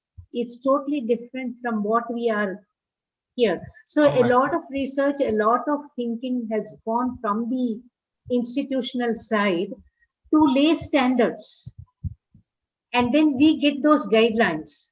Right. Given that guidelines and given that framework, we have our own, academic freedom. But then we should be able to convince. Right. Thank you, madam. So, Professor Cornell, would you like to add anything? Yes. All the ideas that Dr. Vanka has projected are excellent. My approach is to engage the students and apply the concept that Dr. Sita Vanka has used, make it compartmentalized little by little. Some assignments I value at 0, the quizzes, okay, because they can do it, but it gives already the knowledge part, and they like to see the 25 out of 25, that helps them, but that counts for 0 for the grade. But it gives me an idea if they are following or not the material. At the end of the semester, not even at the end, at the middle of the semester, I give them the midterm grade, where those students who are not even doing that part, I said, look, if you continue this approach, you're not learning the basics, and then you need to, then, as I told you before, I did not like Blackboard because Blackboard only allowed me to see 2 students. And in this particular webinar, I bet you, I was boring to maybe 10, 20, 30 of your faculty. Why? Because I cannot be as effective communicator. I don't have, it takes more time to communicate our ideas, to express our ideas than to be on the whiteboard, the blackboard, or the PowerPoint when there is more interaction physically. So a lot of our audience turns off, okay? They are multitasking. So my approach is to use Zoom.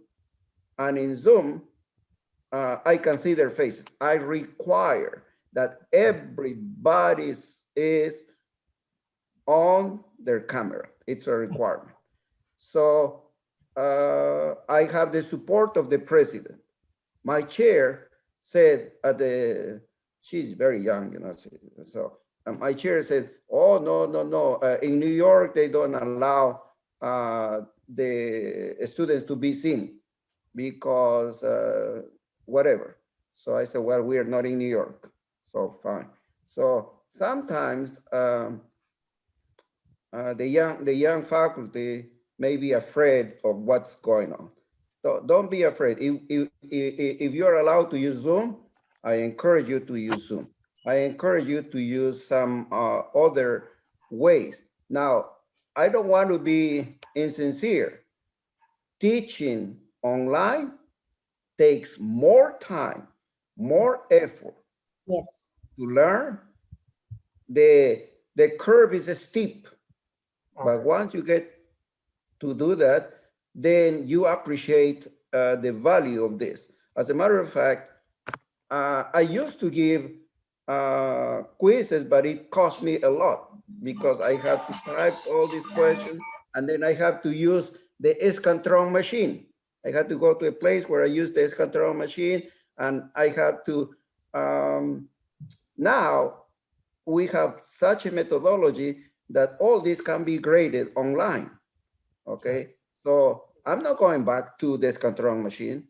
And I told the president, look, we are going to save money on paper. And guess what? The administrators like it. Whenever you say money, they say, we like it, okay? So there are different techniques. I use movies, I use books, as I told you, literature fiction books, and they pick the books. You see, they pick the books. So right there, it's their enthusiasm. Thank you, Professor. I think we have arrived at the last stage of our today's webinar. I would like to summarize the whole discussions today. Both of you made in front of our all faculty members of Northern University, Bangladesh. It was really a value-adding discussion and useful discussions for all of us. Professor Cornell, he from the beginning identified the assessment process by using 4 fundamental steps in his lecture. He wanted to say that the steps are the deciding on what a student will be able to know and do as a result from instruction requires writing learning objectives. The second steps he wanted to say that create or find ways to measure the extent to which students have met those objectives. And continuous improvement he also focused. And the third steps, fundamental steps he wanted to mention in the assessment process is planning of instructional strategies. Is guided by your asking how does this event, activity or approach help the student achieve the objective. And the fourth step is mentioned that an emphasis on improving learning is the aim of the final step, in which we provide feedback to students to help them improve their learning. Specifically, Professor Cornell mentioned objectives are related to intended instructional outcomes. That is, he focused on outcome, and that is very specific and measurable. That is, that outcome must be specific and measurable. And if it is not specific, we must make it specific. If it is not measurable, we must make it measurable. And he also mentioned that objectives are also concerned with the students' learning. So these are very specific objectives are mentioned by Professor Francisco Cornell in assessment process. He also mentioned Bloom's taxonomy and online assessment methods. He mentioned that we all of us know that Bloom mentioned the 6 steps: remembering, understanding, memorizing, understanding, analyzing, then applying, evaluating, and creating. He mentioned that in Bloom's taxonomy, there are 4 areas: knowledge, that is memorizing. He mentioned that this memorizing knowledge can be assessed by using multiple choice questions, true, false, matching, fill in the blanks, short answer, flashcards, games, and quizzes.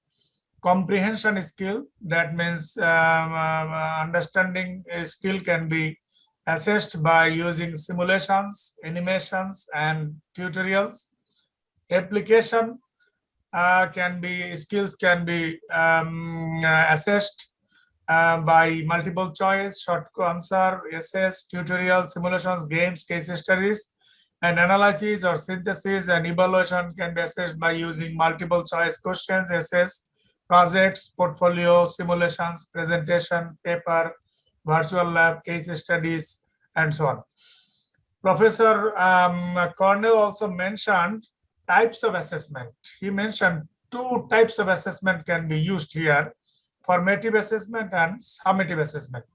Formative assessment will provides instructors and students with timely and frequent feedback on mastery of course material and learning objectives.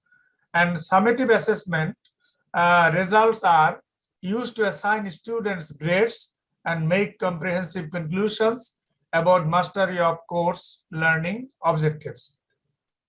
Also, Professor Cornell mentioned that formative assessment can be like, for example, discussion, blog, that also mentioned by Professor Shita, board, chat, quiz. Formative and summative assessment together can be done by using case study, paper, self-assessment, simulation, animation, reflective journal, virtual lab, game. And summative assessment can be done by using project, portfolio, and presentation. So, Professor Cornell, your lecture was highly valuable, and it was really learning for us, for our faculty members.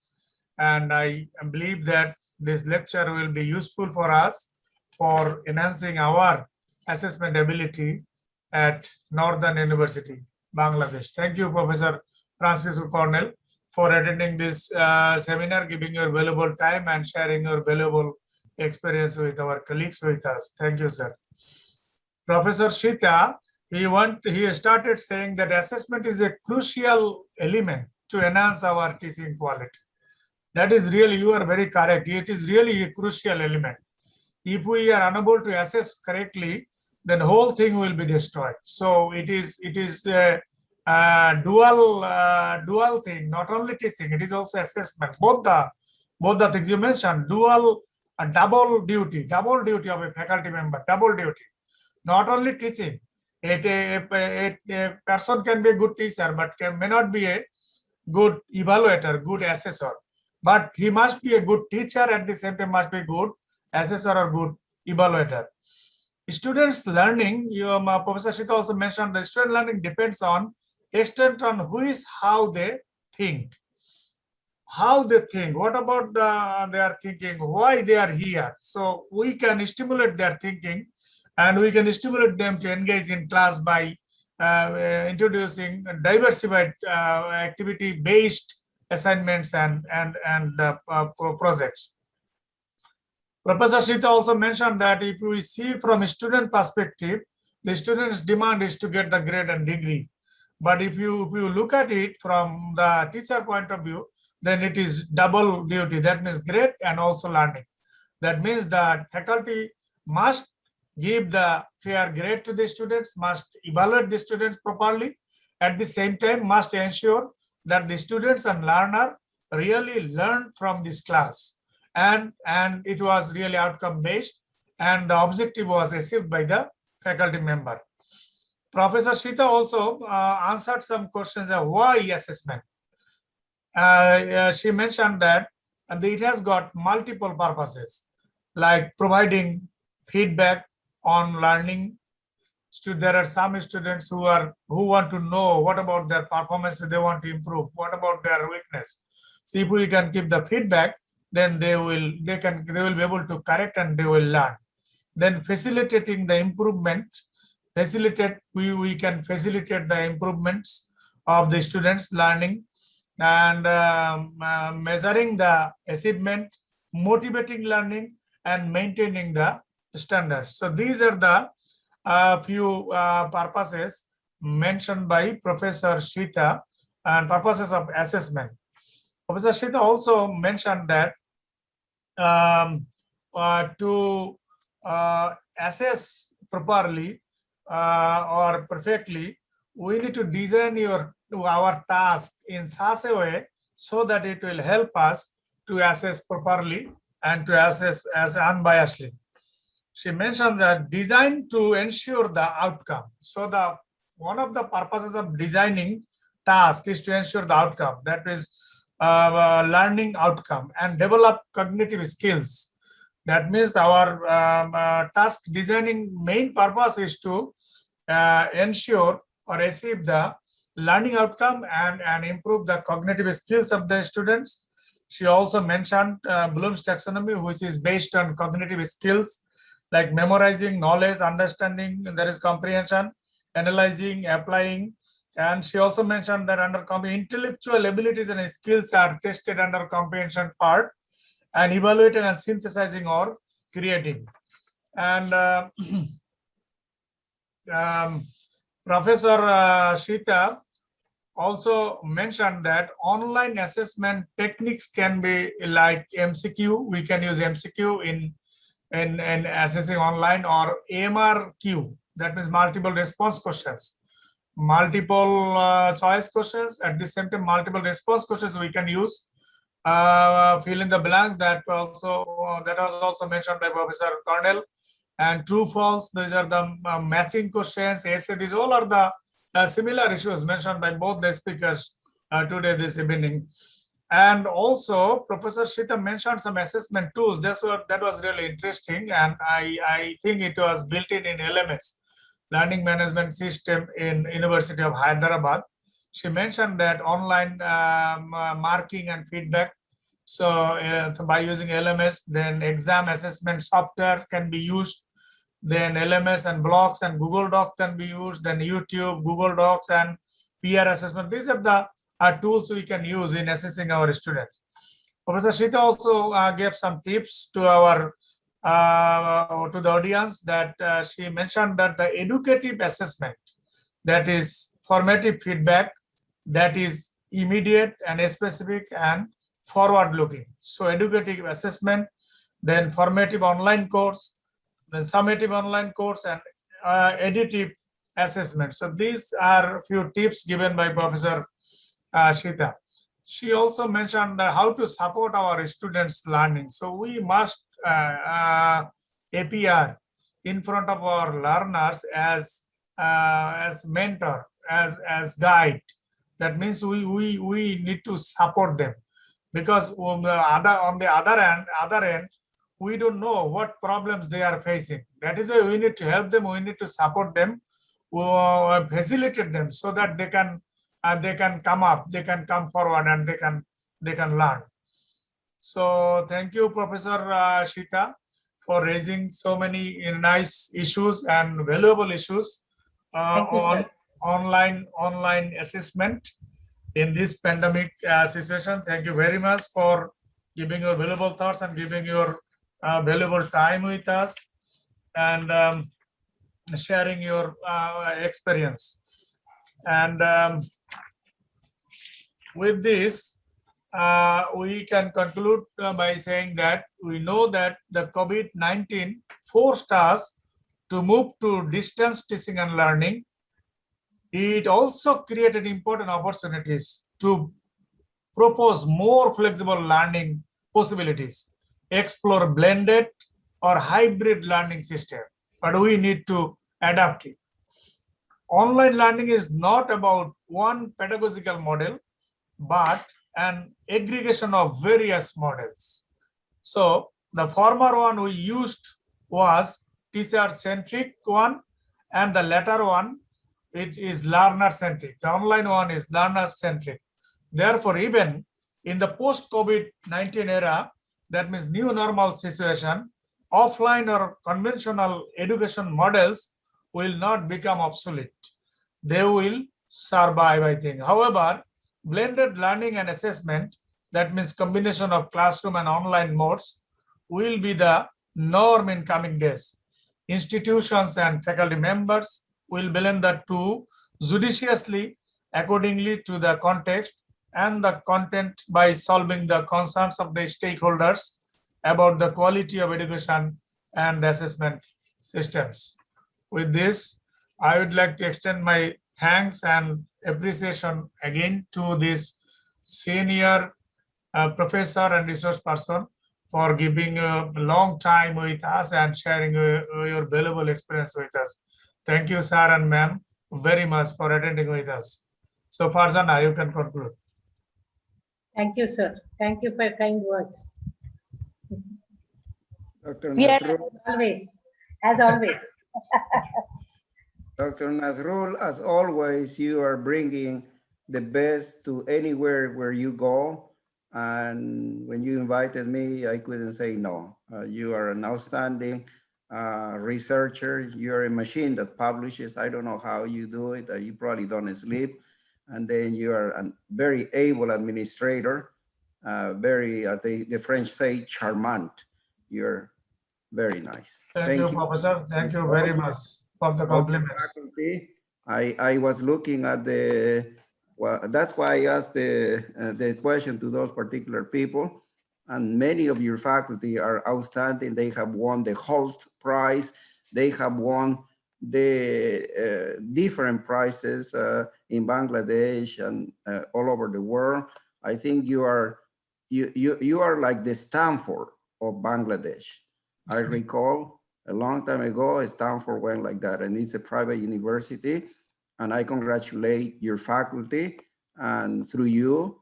And I also want to express my appreciation to Dr. Sita Vanka, because I don't know the culture of Bangladesh, and she knows Thank you, sir. more than me.